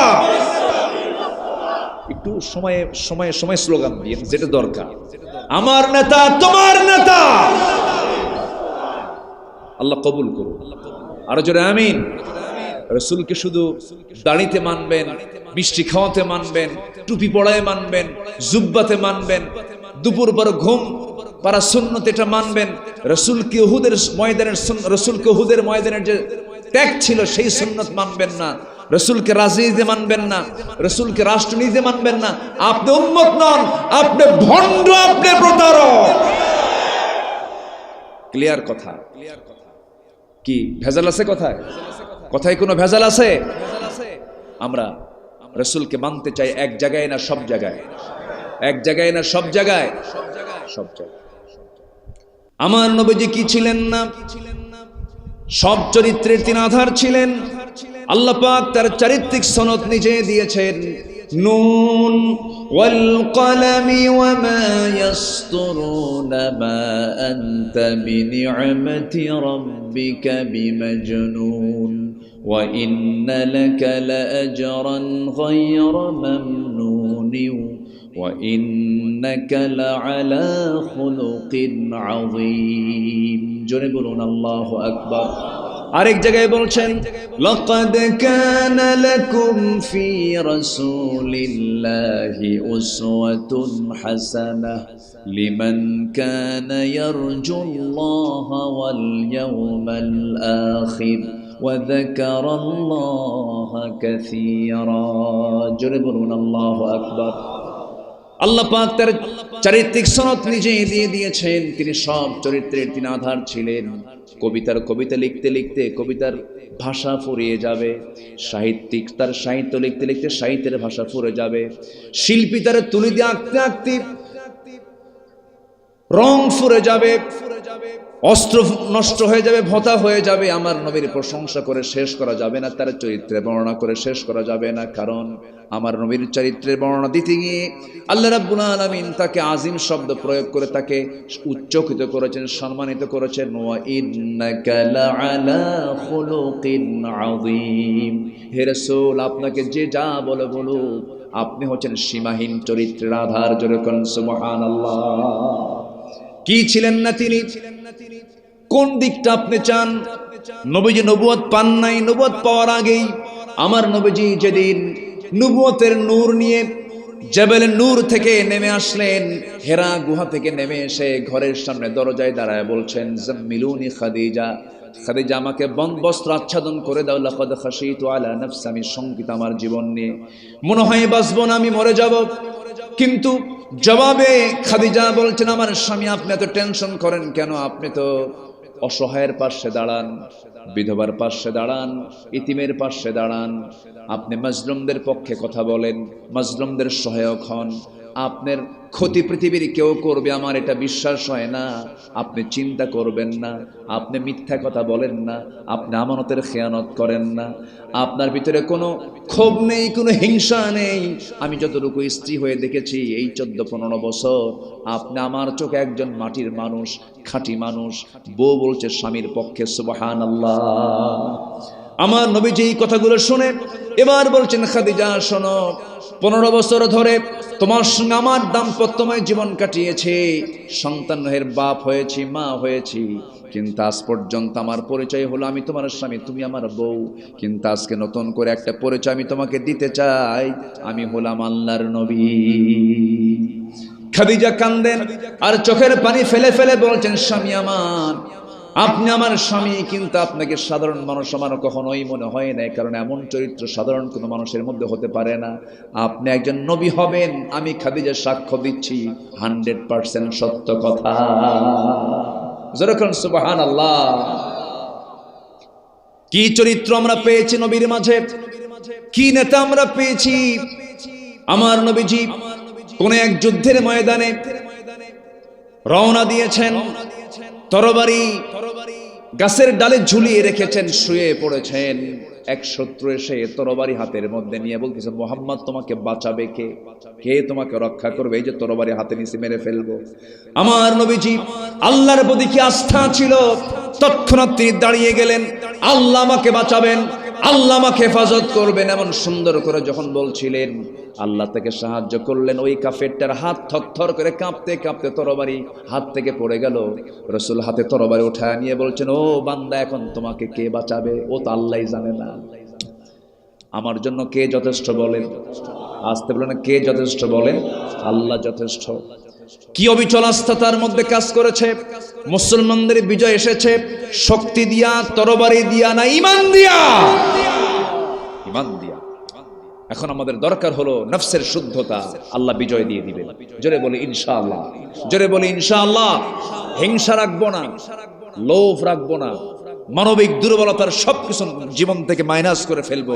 দেখবেন আল্লাহ আমার হাতে সবকিছু দিয়ে দিয়েছেন।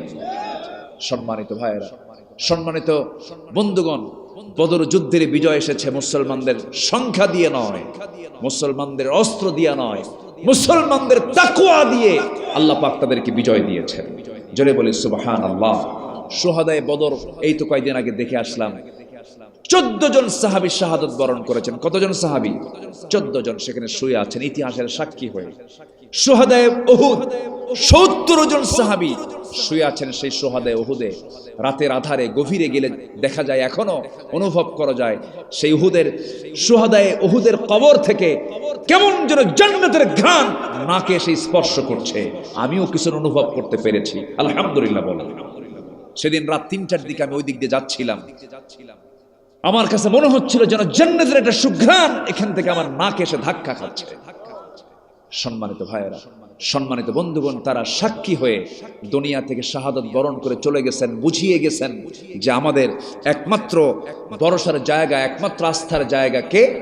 আর একটা আদর্শ হচ্ছে মুহাম্মদ সাল্লাল্লাহু আলাইহি ওয়াসাল্লাম। তাহলে এই নফসকে শুদ্ধ করার জন্য পন্থা 10টা কে শিখিয়েছেন? আমি কি একটাও বলেছি? না, 1 নাম্বার। তাহলে এখন চিন্তা করেন ওয়াজ শেষ করতে কত সময় লাগতে পারে? না দোয়া করে দেব? হ্যাঁ, আলোচনা চালাবো? বলি আলহামদুলিল্লাহ। এই জেলার রং আছে, আবার মিঠাও আছে। কি আছে? মিঠাও আছে। এই জেলার কি আছে? রং আছে, রংপুর। মিঠা আছে, মিঠা পুকুর। আচ্ছা, পুকুরটা কোথায়? না না, পুকুরটা কোথায়? আছে, পুকুর আছে, পুকুর। তাহলে মিঠাও আছে, পুকুরও আছে। বলি আলহামদুলিল্লাহ। বাঁচার জন্য লবণ পানি দরকার না, মিঠা পানি দরকার? গোটা দেশবাসী মিঠা পুকুর আসুক, এখানেই মিঠা পাওয়া যায়। আলহামদুলিল্লাহ। জায়গা দিবেন কেন? এই জন্য আল্লাহ পাক বৃষ্টির পানি দিয়েছেন এক জায়গায় না সব জায়গায়? সব জায়গায়। ওই বঙ্গোপসাগরের পানিকে আল্লাহ পাক ফিল্টারিং করে তুললেন, কোনো পাইপ দিয়ে না, পানি চক্রের মধ্য দিয়ে বাষ্পীয় আকারে তুললেন। তুলে বঙ্গোপসাগর থেকে একদম টেনে নিয়ে আসলেন হলো পঞ্চগড়ের কি তেতুলিয়ার সলিমুদ্দিমিয়ার 4 শতক ধুলায় মলিন জমিন। ওখান থেকে আল্লাহ পাক বাষ্পীয় আকারে ট্যাক্স দিছেন, খাজনা দিছেন। একদম ওখান থেকে নিয়ে এসে হঠাৎ করে একটা ঝাপটা হাওয়া এসে মেঘ ভরপুর হয়ে সুন্দর বৃষ্টি করে, সুন্দর করে ধুলায় মলিন জমি সবুজ শ্যামলে রূপান্তরিত করে দিলেন, একদম ফ্রি ট্যাক্সে। আলহামদুলিল্লাহ বলা যাবে না? সুবহানাল্লাহ বলা যাবে না? কে দিয়েছেন? কে দিয়েছেন? কে দিয়েছেন? আল্লাহ। তাহলে সব জায়গায় মিঠা, শুধু মিঠা পুকুর এটা না, সব জায়গায় মিঠা আছে না নাই? মিঠা ছাড়া কোনো উপায় নাই, বাঁচার জন্য মিঠা লাগে। আর সমুদ্রের পানিকে লবণ করেছেন এই জন্য, সমুদ্রের পানি যদি লবণ না হতো, সব বর্জ্যগুলো, ময়লাগুলো সব জমা হয় সমুদ্রে।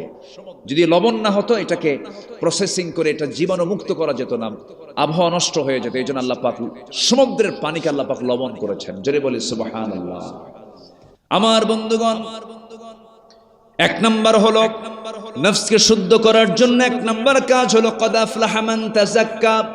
নফসকে শুদ্ধ করার জন্য 1 নাম্বার কাজ হলো আন্তরিকভাবে খাঁটি মনে তওবা করা। আমরা তওবা করব কার কাছে বলেন?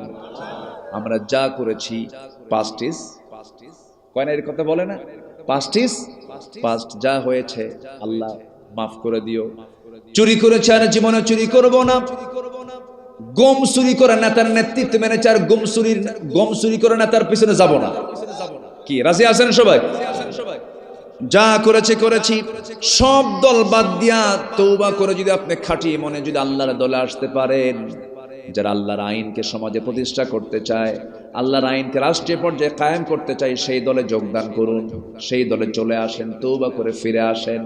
আপনি তওবা করবেন, আল্লাহ পাক আপনার জন্য জান্নাত বরাদ্দ করবেন। জোরে বলেন সুবহানাল্লাহ। আল্লাহ কাদেরকে ভালোবাসেন? আল্লাহ রাব্বুল আলামিন বলছেন, ইন্নাল্লাহা ইউহিব্বুত তাওয়াবিন ওয়া ইউহিব্বুল মুতাতাহহিরিন। আর এক জায়গায় বলছেন আত-তাইবুন আল-আবিদুন الحامدون السائحون الراكعون الساجدون الآمرون بالمعروف والناهون عن المنكر والحافظون لحدود الله وبشر المؤمنين جربون الله أكبر বান্দা তওবা করো তোমার গুনাহ যত বড় আমার রহমত তার চাইতে বেশি বড় হঠাৎ করে ফিতনা আসতেই পারে ওয়াসওয়াসা আসতেই পারে গুনাহ হতেই পারে একটা ইতিহাস মনে পড়লো মাঝে মাঝে এই কথাটা বলি ইতিহাস তো নতুন করে হয় না ইতিহাস তো আগের ইতিহাসই থেকে যায় বদর কয়টা একটা উহুদ কয়টা একটা কথা তো ঘুরে ফিরে একই জাতীয় কথাই তো আসতেই পারে কোন এক মহিলার কথা আমার মনে পড়লো এক মহিলা সাহাবী জিনা করেছেন জেনার পর তার মধ্যে অনুতপ্ততা চলে আসছে চোখের পানি ফেলে ফেলে কাঁদলেন আমার বন্ধুগণ জেনার ফলে তার মধ্যে চরম কষ্ট হচ্ছিল অনুতপ্ততা আসছিল নবীর কাছে চলে আসলেন এসে বলছেন ইয়া রাসূলুল্লাহ আমি তো জেনা করে ফেলেছি রাসূল বললেন না তুমি জেনা করো না সাহাবী না হুজুর আমি জেনা করেছি তিনটি বার মানা করলেন তিনটি বার তিনি বলছেন না আপনি আমাকে যতই বাঁচানোর চেষ্টা করুন সাক্ষীর প্রয়োজন না আমি নিজেই সাক্ষী আমি জেনা করে ফেলেছি না তুমি জেনা করো না হুজুর আমি জেনা করেছি রাসূল বললেন জেনার ফলে তোমার পেটে কোনো বাচ্চা এসেছে নাকি কনসেপ্ট হয়েছে নাকি হ্যাঁ বাচ্চা চলে আসছে রাসূল বলছেন কোনো কথা নাই যাও সন্তান ডেলিভারি করে আসো এবার মহিলা বলছে হুজুর যদি মরে যাই আমি তোমার জন্য দোয়া করে দিচ্ছি যাও আল্লাহর কাছে চোখের পানি ফেলে ফেলে কাঁদো সন্তান ডেলিভারি হওয়ার আগ পর্যন্ত সিজদায় পড়ে পড়ে কাঁদেন চোখের পানি ফেলে ফেলে কাঁদেন আল্লাহর কাছে তওবা করেন সন্তান ডেলিভারি হয়ে গেল একদিন পরে দুদিন তিন দিন চার দিন পর না একদিন পরে ওই মহিলা নবীর সামনে দাঁড়িয়ে বলছে হুজুর সন্তান তো ডেলিভারি হয়ে গেছে আপনি আমার উপর আইনটা কার্যকর করে দ্বিতীয় দিন আসলেন তিনি রাসূল বলছেন সন্তান কি জীবিত না মৃত সন্তান তো জীবিত রাসূল বলছেন হাউলাইনি কামিলাইন কোনো কথা নাই সন্তানকে তোমার দুধ পান করাতে হবে আল্লাহ তোমার স্তনের মধ্যে তার খাবার রেখে দিয়েছেন তার হক রয়ে গেছে তাকে বাঁচাতে হবে যাও হুজুর বাঁচবো যে তার গ্যারান্টি কি রাসূল বলছেন আল্লাহ তোমার প্রতি রহমত নাজিল করুন যাও মহিলা আবার ব্যর্থতা নিয়ে চলে গেছে চোখের পানি ফেলে ফেলে কান্দে সন্তানের জন্য 6 মাসের মাথায় টোটালি দুধ বন্ধ করে অভ্যাস গড়ে তুললেন খাবারে অন্য খাবার গড়ে তুলে সন্তানকে টোটালি দুধ বন্ধ করে দিয়ে নবীর সামনে এবার তৃতীয়বারের মতো হাজির হয়ে বলছে হুজুর আর দেরি করবেন না আমার ব্যাপারে আমি আজকে তৃতীয়বারের মতো আপনার কাছে আসলাম আপনি আমার উপর আইনটা কার্যকর করে দেন আমার বন্ধুগণ একটা প্রশ্ন করব ওই মহিলা জিনা করেছে তার শাস্তির জন্য পুলিশ তাকে ধরে আনলো না নিজেই হাজির হলো বলেন বলেন বলেন বলেন প্রশাসন লাগলো না জেলখানা লাগলো না কিচ্ছু লাগলো না বান্দা বান্দি নিজেই হাজির হয়ে আসামি হয়ে বিচারপতির সামনে বিচার চাইলো একমাত্র কার ভয়ে অতএব একটা জাতিকে ভালো করার জন্য জাতির মধ্যে দিতে হবে কার ভয় কার ভয়ের শিক্ষা আসলে কার ভয়ের শিক্ষা বলেন কিসের শিক্ষা ঢুকা দিতে হবে দুঃখজনক হলেও সত্য অন্তর্বর্তীকালীন সরকার এসেছে আমার দেশে বছর খানেক পার হলো নতুন সরকার চলে এসেছে আমরা যার নাম দিয়েছিলাম বিপ্লবী সরকার কিন্তু একটা বিষয় আমরা হতাশ হয়ে যাই সেই বিপ্লবী সরকার যদি নতুন করে এমন যেতেও কোন আইন পাশ করে কয়েকদিন আগে একটা প্রজ্ঞাপন জারি করেছে গোটা দেশে কয়েক হাজার সঙ্গীতের শিক্ষক নিয়োগ দিয়েছে আমরা এটাকে ধিক্কার জানাই আস্তে কোন কেন আস্তে কোন কেন গান মানুষকে মুনাফিক বানায় আল গিনা ও ইয়ামবুতুন নিফাক ফিল কলবি গান মানুষকে তার অন্তরের মধ্যে নিফাকতা সৃষ্টি করে যে সঙ্গীত মানুষকে মুনাফিক বানায় সে সঙ্গীতের টিচার নিয়োগ দিয়েছে আমরা দাবি করি এই মাহফিল থেকে কোরআনের মাহফিল থেকে এই দাবিটা করছি প্রত্যেকটি শিক্ষাঙ্গনে কোরআন শেখার জন্য কোরআনের শিক্ষক নিয়োগ করা হোক জাতিকে ভালো করার জন্য জাতির মধ্যে ঢুকিয়ে দিতে হবে কিসের শিক্ষা আসতে বলবেন না কিসের শিক্ষা কিসের জ্ঞান কোরআনের জ্ঞান ঢুকিয়ে দিতে হবে সম্মানিত ভাইয়েরা আমাদের দেশের বিভিন্ন চিপায় চাপায় কিছু নাস্তিক চক্র এখনো লুকানো আছে না নাই আসতে বলবেন না আছে না নাই ওরা কিন্তু ওদের অপকর্ম বন্ধ করে রাখে নাই ওরা কিন্তু চুপ করে নাই আমাদের আমাদের চূড়ান্ত সিদ্ধান্ত নিতে হবে, কোন নাস্তিকদের কোন এজেন্ডা গোটা পৃথিবীর দ্বিতীয় বৃহত্তম মুসলিম জনপদে বাস্তবায়ন হতে দেব না, দেব না, দেব না। সম্মানিত ভাইয়েরা, সম্মানিত বন্ধুগণ, তাহলে এক নম্বর পন্থা হলো আমরা তওবা করব। রাজি আছেন তো সবাই? সবাই রাজি আছেন? ওই মহিলা নবীর সামনে হাজির হয়ে গেল, রাসূলের চোখে পানি। নবীর ভিতরে দয়া কম না বেশি? আস্তে কয়, দয়া কম না বেশি? নবী আমাকে বেশি ভালোবাসেন না আমি নবীকে বেশি ভালোবাসি? বলেন, হ্যাঁ? অনেকে চুপ করে আছে। বলেন তো, নবী আমাকে বেশি ভালোবাসেন না আমি নবীকে বেশি ভালোবাসি? রাসূল আমার আলো আশা, রাসূল আমার ভালোবাসা, রাসূল আমার প্রেম বিরহের মূল আলোচনা, রাসূল আমার কাজে কর্মে অনুপ্রেরণা, রাসূল আমার ভালোবাসা। রাসূলকে না ভালোবাসলে কোনো কিছু হবে? হবে? কোনো কিছু হবে? হবে না। সাহাবীদের দাম হওয়ার পেছনে এক নাম্বার কারণ হলো জীবনের চাইতে সাহাবীরা রাসূলকে বেশি ভালোবেসেছে। সম্মানিত ভাইরা, সাহাবীরা, ওই মহিলা সাহাবীর চিত্র দেখে রাসূল কাঁদতেছেন, চোখে পানি টলমল করছে। আমার নবীজি বললেন, সাহাবীরা এই মহিলাকে নিয়ে যাও, উন্মুক্ত মরু প্রান্তরে বুক পর্যন্ত পুঁতে রেখে তাকে পাথর মেরে শেষ করে দাও। হুকুমটা বান্দার না, হুকুমটা আল্লাহর? কার হুকুম বলেন? এই জেনার মতো বড় বড় অপরাধ বুঝে আমার দেশে হয় না। আমার দেশে জেনার প্রমাণ হয়ে গেলেও তার শাস্তি হলো আমার দেশে 100 টাকা জরিমানা। কত জরিমানা? 100 টাকা। 100 টাকা জরিমানা দিলেই সব শেষ। অথচ জেনার যে সমাজে থাকবি, নতুন নতুন রোগ সেই সমাজে ছড়িয়ে পড়বে।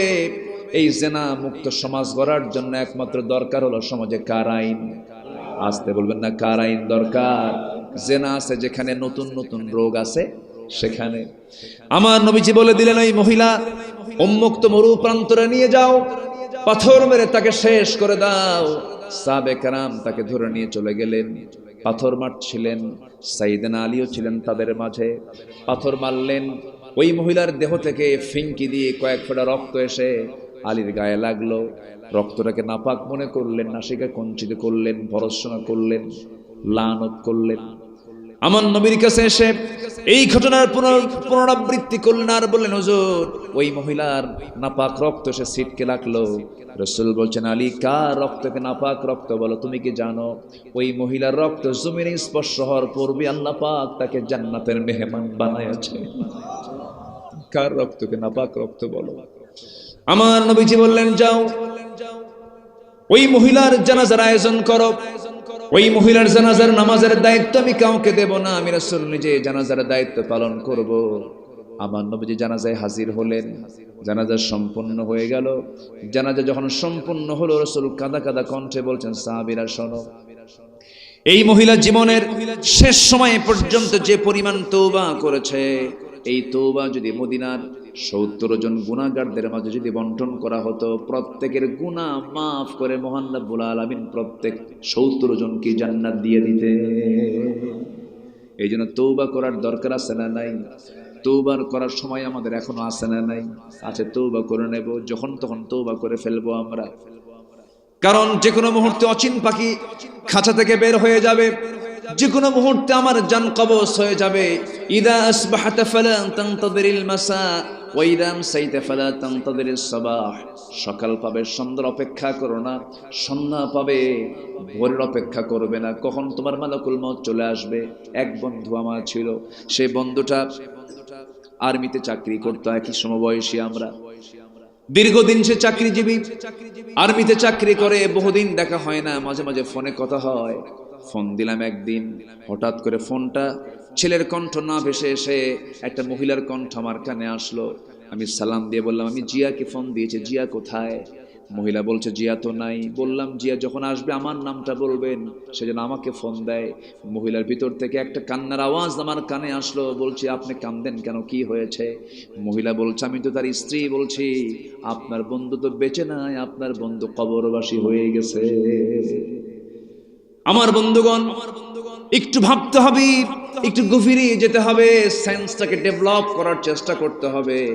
আমি আপনি কেউ বাঁচবো না। আমার বয়সে কত বন্ধু বান্ধব আজকে দুনিয়াতে নাই। আমার বাপ নাই, আমার মা নাই, আমার দাদা নাই, আমার দাদি নাই। দাদা আমার কান বলায় দিতেন, নানা আমাকে চা খাওয়ায় দিতেন, নিজেও চা খেতেন, আমাকে চা খাওয়া দিতেন। এরকম করে নানার জীবনের সঙ্গে কত স্মৃতি, দাদার বারে কত স্মৃতি। সে দাদা চলে গেছে, নানা চলে গেছে, নানি চলে গেছে, দাদি চলে গেছে, বন্ধু বান্ধব চলে গেছে, কত স্মৃতি রেখে তারা দুনিয়া থেকে বিদায় নিলেন। আমিও যাব, আপনিও যাবেন। কোন নবীরাও বাঁচে নাই, সব নবীরাও দুনিয়া থেকে বিদায় নিয়েছে। আমার রাসূল যখন দুনিয়া থেকে বিদায় নিলেন, পাগল সাহাবী ওমর পাগল হয়ে গেছে। ওমরে ফারুক রাদিয়াল্লাহু আনহুর কাছে এসে বলে, যদি কেউ বলে রাসূল মারা গেছেন, তরবারি বের করে বলেন তোরে মেরে ফেলবো আমি, রাসূল মারা গেছেন। উনি বিশ্বাস করতে পারছিলেন না, মেনে নিতে পারছিলেন না। যে তার কাছে এসে তরবারি উঁচু করেন, পাগলের মতো হয়ে গেছেন। ওমরে ফারুকের মেধা ঠিক নাই, ব্রেন ঠিক নাই, নষ্ট হয়ে গেছে। রাসূলকে দারুণ ভালোবাসতেন তিনি, প্রচন্ড শক্ট হয়েছেন তিনি। সাইয়েদনা আবু বকর সিদ্দিক রাদিয়াল্লাহু আনহু আস্তে করে তাকে গিয়ে ধরে বলছেন, ওমর শান্ত হও, একটা আয়াত শোনাই। কি আয়াত বলো? ওয়ামা মুহাম্মাদুন ইল্লা রাসূল ক্বাদ খালাত মিন ক্বাবলিহির রাসূল। সাইয়েদনা ওমর ফারুক ঠান্ডা হয়ে গেলেন, একদম ঠান্ডা হয়ে গেলেন। ওমর ফারুক আমার নবীর প্রিয় সাহাবী সাইয়েদনা আবু বকরের হাতে চুম্বন করে তাকে খেলাফতের দায়িত্ব দিয়ে দিলেন। প্রথম খলিফার ভার তার কাঁধে আসলো। আমার বন্ধুগণ, রাসূলকে তারা কি পরিমাণ ভালোবেসেছেন। যখন ওমর ফারুক দুনিয়া থেকে বিদায় নেবেন, তার বিদায়ের সময় চলে এসেছে। তার সারা জীবন তার দোয়া ছিল, আল্লাহ আমি তোমার কাছে এটাই কামনা করব, তুমি আমাকে শহীদের মওত দিয়ে দিবা। আল্লাহুম্মা রযুকনি শাহাদাতান ফি সাবিলিক ওয়াজআল মাউতি ফি বালাদি রাসূলিক। এবং তুমি আমাকে নবীর শহরে মৃত্যু দিবা, শহীদ হিসেবে কবুল করবা এবং নবীর শহরে মৃত্যু দিবা। যুদ্ধ আর সেই সময় চলে না, মদিনার যুদ্ধ তো হওয়ার কথাও না, কিন্তু তার দোয়া কবুল হয়ে গেছে। একজন মুনাফিক, একজন আততায়ী, একজন বিপদগামী লোক তার নামাজের মধ্যে পিছন দিক থেকে সে ছুরিকাঘাত করেছে, রক্তাক্ত হয়ে তিনি জমিনে মদিনার মসজিদে লুটিয়ে পড়েছেন। রক্তাক্ত অবস্থায় তিনি পড়ে থাকলেন, মারা যাননি এখনো। আস্তে করে তার ছেলে আব্দুল্লাহকে ডাক দিয়ে বলছেন, আব্দুল্লাহ এইদিকে আসো, চলে যাও তো একটু কার কাছে, আয়েশার কাছে যাও, নবীর স্ত্রী আম্মা জান আয়েশার কাছে চলে যাও, গিয়ে বলো আমার বন্ধু আবু বকর নবীর পাশে শুয়ে আছে, আমার বড় শখ আমি আমার নবীর পাশে শুয়ে থাকবো। কি মোহাব্বত তাদের মধ্যে কাজ করেছে। বললেন আমি আমার নবীর পাশে ঘুমাতে চাই, নবীর পাশে আমি থাকতে চাই। এমন করে যখন বারবার বলছিলেন, নবীর সঙ্গে তো থাকতে চেয়েছিলেন আম্মা জান আয়েশা সিদ্দিকা রাদিয়াল্লাহু তাআলা আনহা। তার ঘর, তার ঘরে তার প্রচন্ড আকাঙ্ক্ষা ছিল আমি নবীর পাশে আমি ঘুমাবো। কিন্তু জায়গাটা ওমর ফারুক চাচ্ছেন, চলে গেছেন, গিয়ে বলছে আব্বা জান আপনার কাছে পাঠালেন, আপনি যদি আপনার জায়গাটা আব্বার জন্য দিতেন, আমার আব্বা ওমর নবীর পাশে একটু ঘুমাতেন, আপনি কি দিবেন নাকি? মুমিনদের দিল ছোট হয় না বড় হয়? ছোট হয় না বড় হয়? আম্মা জান আয়েশা সিদ্দিকা কাঁদতেছেন, কেঁদে কেঁদে বলছেন আহারে ওমর, আজকে রক্তাক্ত হয়ে শহীদের দরজা পেয়ে যাচ্ছে, দুনিয়া থেকে বিদায় হয়ে যাচ্ছে। ওমরের ব্যাপারে রাসূল বলেছেন আমার পরে যদি কেউ নবী হতো লাকানা ওমর, আমার ওমর নবী হয়ে যেত। এত নবুয়তের গুণাবলী সম্পন্ন একজন মানুষ, ওমরের মতো মানুষ যখন আমার কাছে একটা জিনিস চাচ্ছে, আমি তার কাছে কেমন করে ফেরত দিয়ে দেই? আমি আমার নিজের জায়গা ওমরকে দিলাম, ওমর আমার জায়গা নবীর পাশে ঘুমাবে। জোরে বলুন সুবহানাল্লাহ। সাইয়েদনা ওমর ফারুক দুনিয়া থেকে বিদায় নিয়েছেন। রাসূলকে তারা কি লালন করেছেন, কি স্বপ্ন দেখেছেন।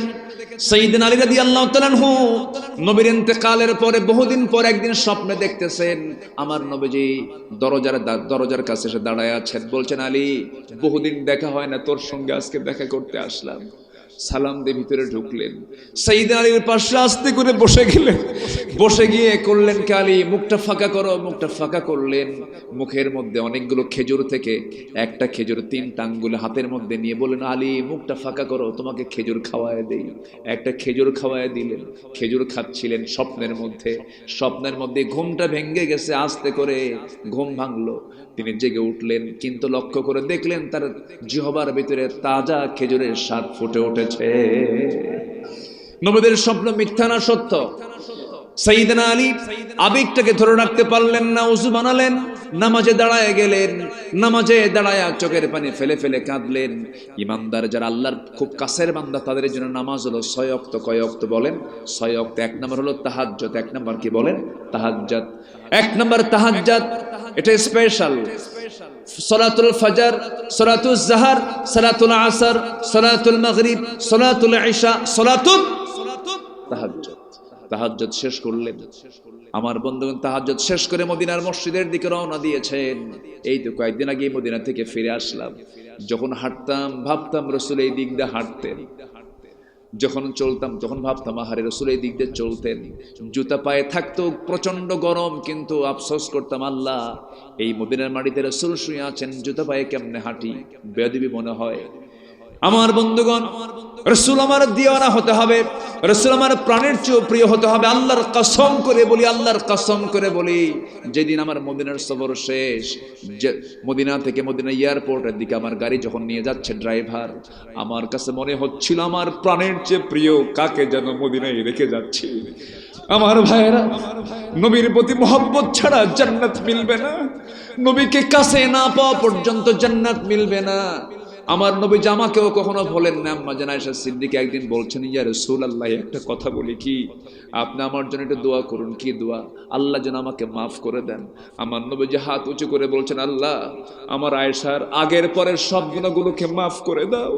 আম্মা জান আয়েশার কান্না থেমে গেছে, মুখে হাসির ঝিলিক। রাসূল বলছেন, আয়েশা তুমি হাসো কেন, আনন্দ পাচ্ছ কেন? হুজুর আপনি আমার জন্য দোয়া করেছেন, আমার আগের পরের সমস্ত গুনাহগুলো আল্লাহ পাক মাফ করে দিয়েছেন, আমার বিশ্বাস। রাসূল বলছেন, আয়েশা রে, এই দোয়াটা শুধু আমি তোমার জন্য করি না, আমি সকাল সন্ধ্যা আমার উম্মতের জন্য দোয়া করি, আল্লাহ আমার উম্মতকে তার আগের পরের সমস্ত গুনাহগুলো মাফ করে দাও। আমার বন্ধুগণ, সেই নবীর কাছে মুহাব্বতটা উজাড় করে দিতে হবে। রাসূলকে প্রাণের চেয়ে বেশি ভালোবাসতে হবে। খাঁটি মনে তওবা করতে হবে। রাসূল হারাম কাজের দিকে তাকাতে মানা করেছেন, হারাম খাবার খেতে মানা করেছেন। রাসূল কোনোদিন হারাম জিনিসের দিকে তাকান নাই, হারাম কিছুর দিকে তাকান নাই। রাসূল যা করেছেন আমি তাই করব। আমার বন্ধুগণ, রাসূল বলেছেন, কোন নারী পরনারীর দিকে তাকাবা না, গুনাহে কবিরা হয়ে যাবে, মারাত্মক গুনাহ হয়ে যাবে। যুবকরা ইউসুফের মতো চরিত্রবান হও, নোংরামি করতে যেও না, অবৈধ কোনো সম্পর্ক জড়িও না, বিবাহ পূর্ব কোনো নোংরামিতে জড়িও না। মোবাইলটাকে মুসলমান বানায় রাখো, মোবাইলটাকে কাজে লাগাও, মোবাইলটাকে রিফ্রেশ করে ফেলো, ইসলাম দিয়ে সেটআপ দিয়ে ফেলো।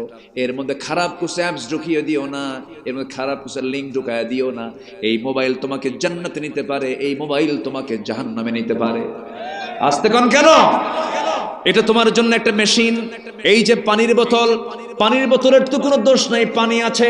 এই বোতলে যদি কেউ মদ উঠায়, যে মদ উঠালো তার তো দোষ। মোবাইলকে দোষ দেওয়ার কি দরকার আছে? মোবাইল দিয়ে আপনি ফোনে কথা বলেন, জরুরি আদান প্রদান করেন, অফিসের কাজ করেন, সবকিছু করেন, কিন্তু এই মোবাইলকে আগে আমাকে চালাতে হবে। মোবাইল আমাকে চালাবে না, আমি মোবাইলকে চালাবো। আমি মোবাইলকে কন্ট্রোল করব, মোবাইল আমাকে কন্ট্রোল করবে না। এমন করে তোমাকে চলতে হবে যুবক। নোংরামির দিকে যাওয়া যাবে না। বিয়ের প্রয়োজন হয়ে যাবে, আস্তে করে পারিবারিকভাবে বলে ফেলবা, বাবা আমার যৌবন তো আছে, আমার বয়স হয়ে গেছে, আমাকে বিয়ে করাও।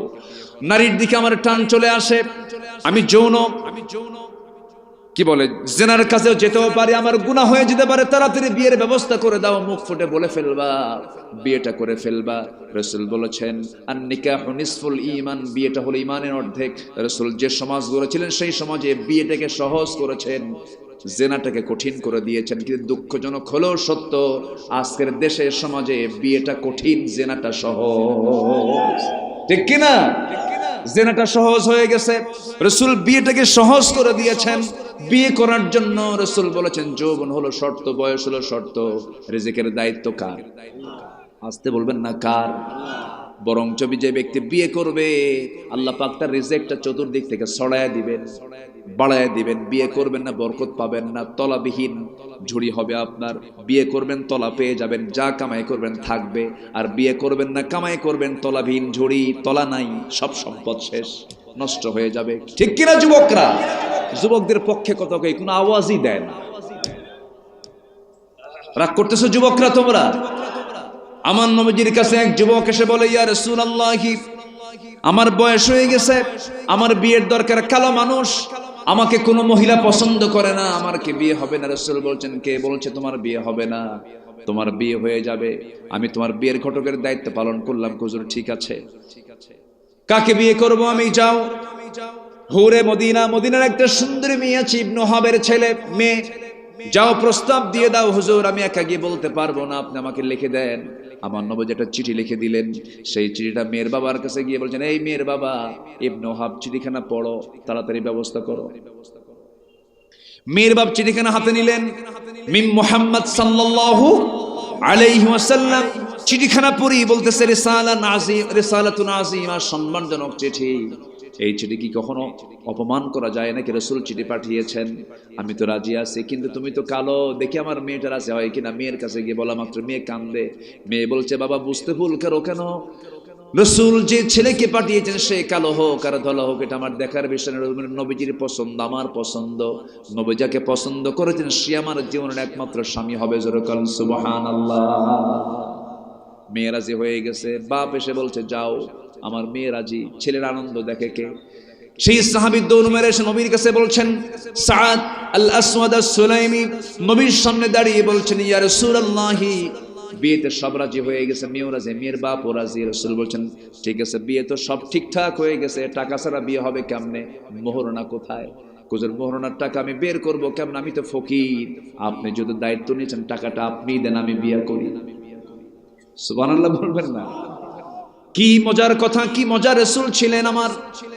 বিয়েটাকে কত সহজ করে দিয়েছেন। জিনা থেকে বাঁচো, জিনা থেকে বাঁচো, জিনা থেকে বাঁচো, জিনা থেকে বাঁচো। ওয়ালা তাকরাবুজ জিনা ইন্নাহু কানা ফাহিশাতাও ওয়া সাআ সাবিলা। জিনা আছে যেখানে, রোগ আছে সেখানে, অসুস্থতা আছে সেখানে, বরকত নাই সেখানে। সঙ্গে সঙ্গে করলেন কি, আমার নবীজি দুজন সাহাবীকে ডাক দিয়ে বলছেন, 200-400 দিরহাম দিয়ে দাও। দুজনের কাছ থেকে 400 দিরহাম নিয়ে নিলেন, বললেন যাও বাজার করে আসো।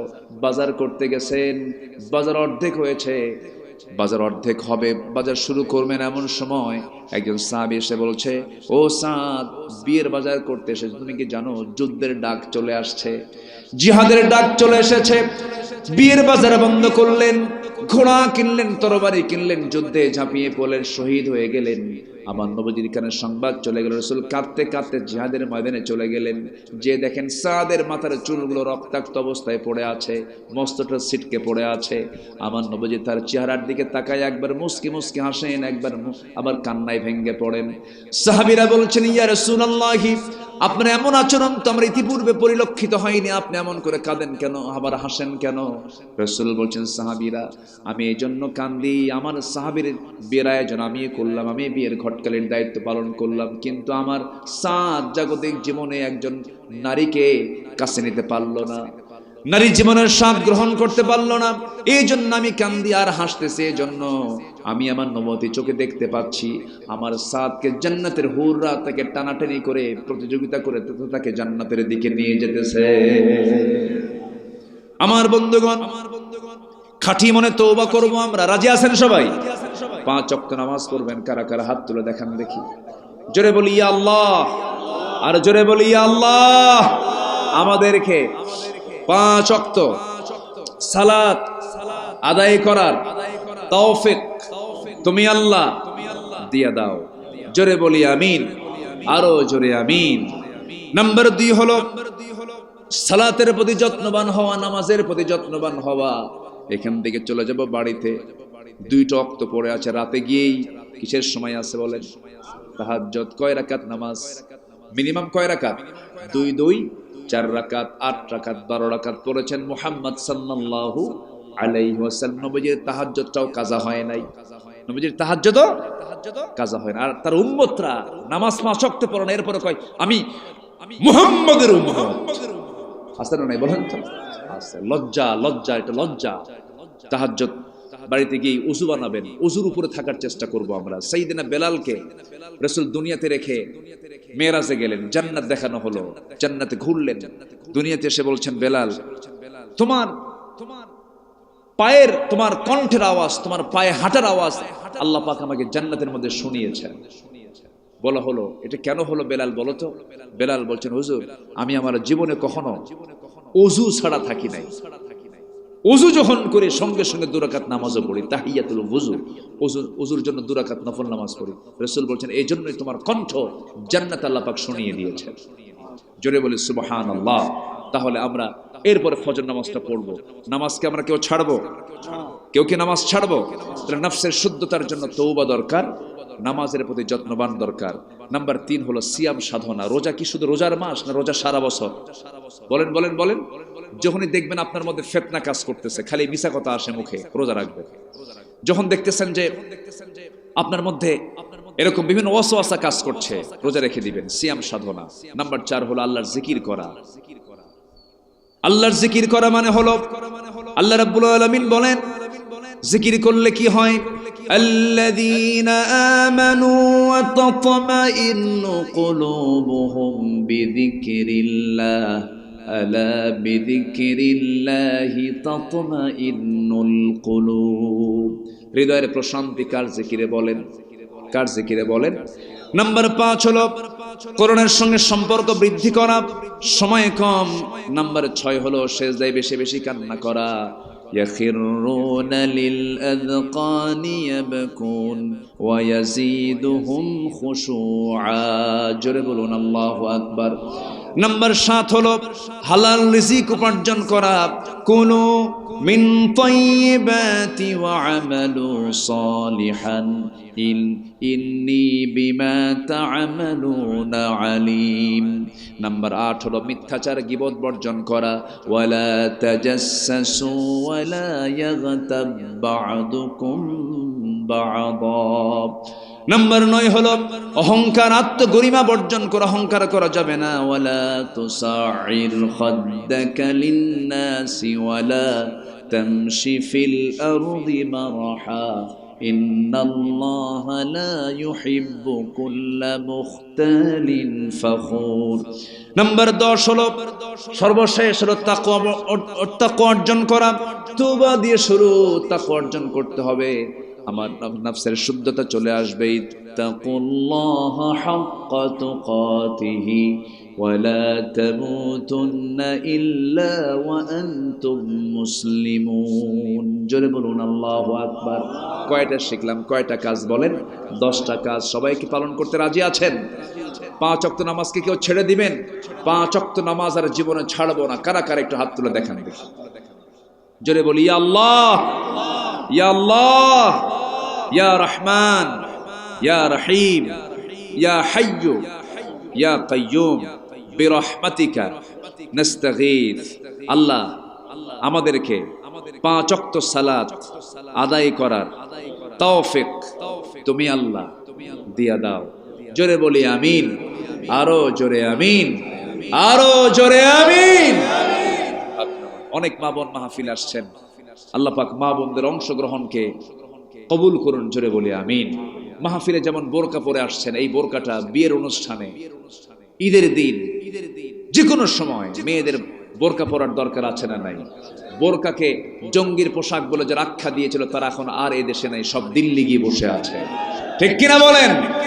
এই দেশে মাথায় টুপি পরা এটা ঐতিহ্য, এই দেশে সুন্নত দাড়ি এটা ঐতিহ্য। বোরকা, টুপি, দাড়ি, কোরআন, সুন্নাহ এর বিরুদ্ধে যারাই কথা বলবে আমার বাপ হলেও কোনো ছাড়া নাই। ঠিক কিনা?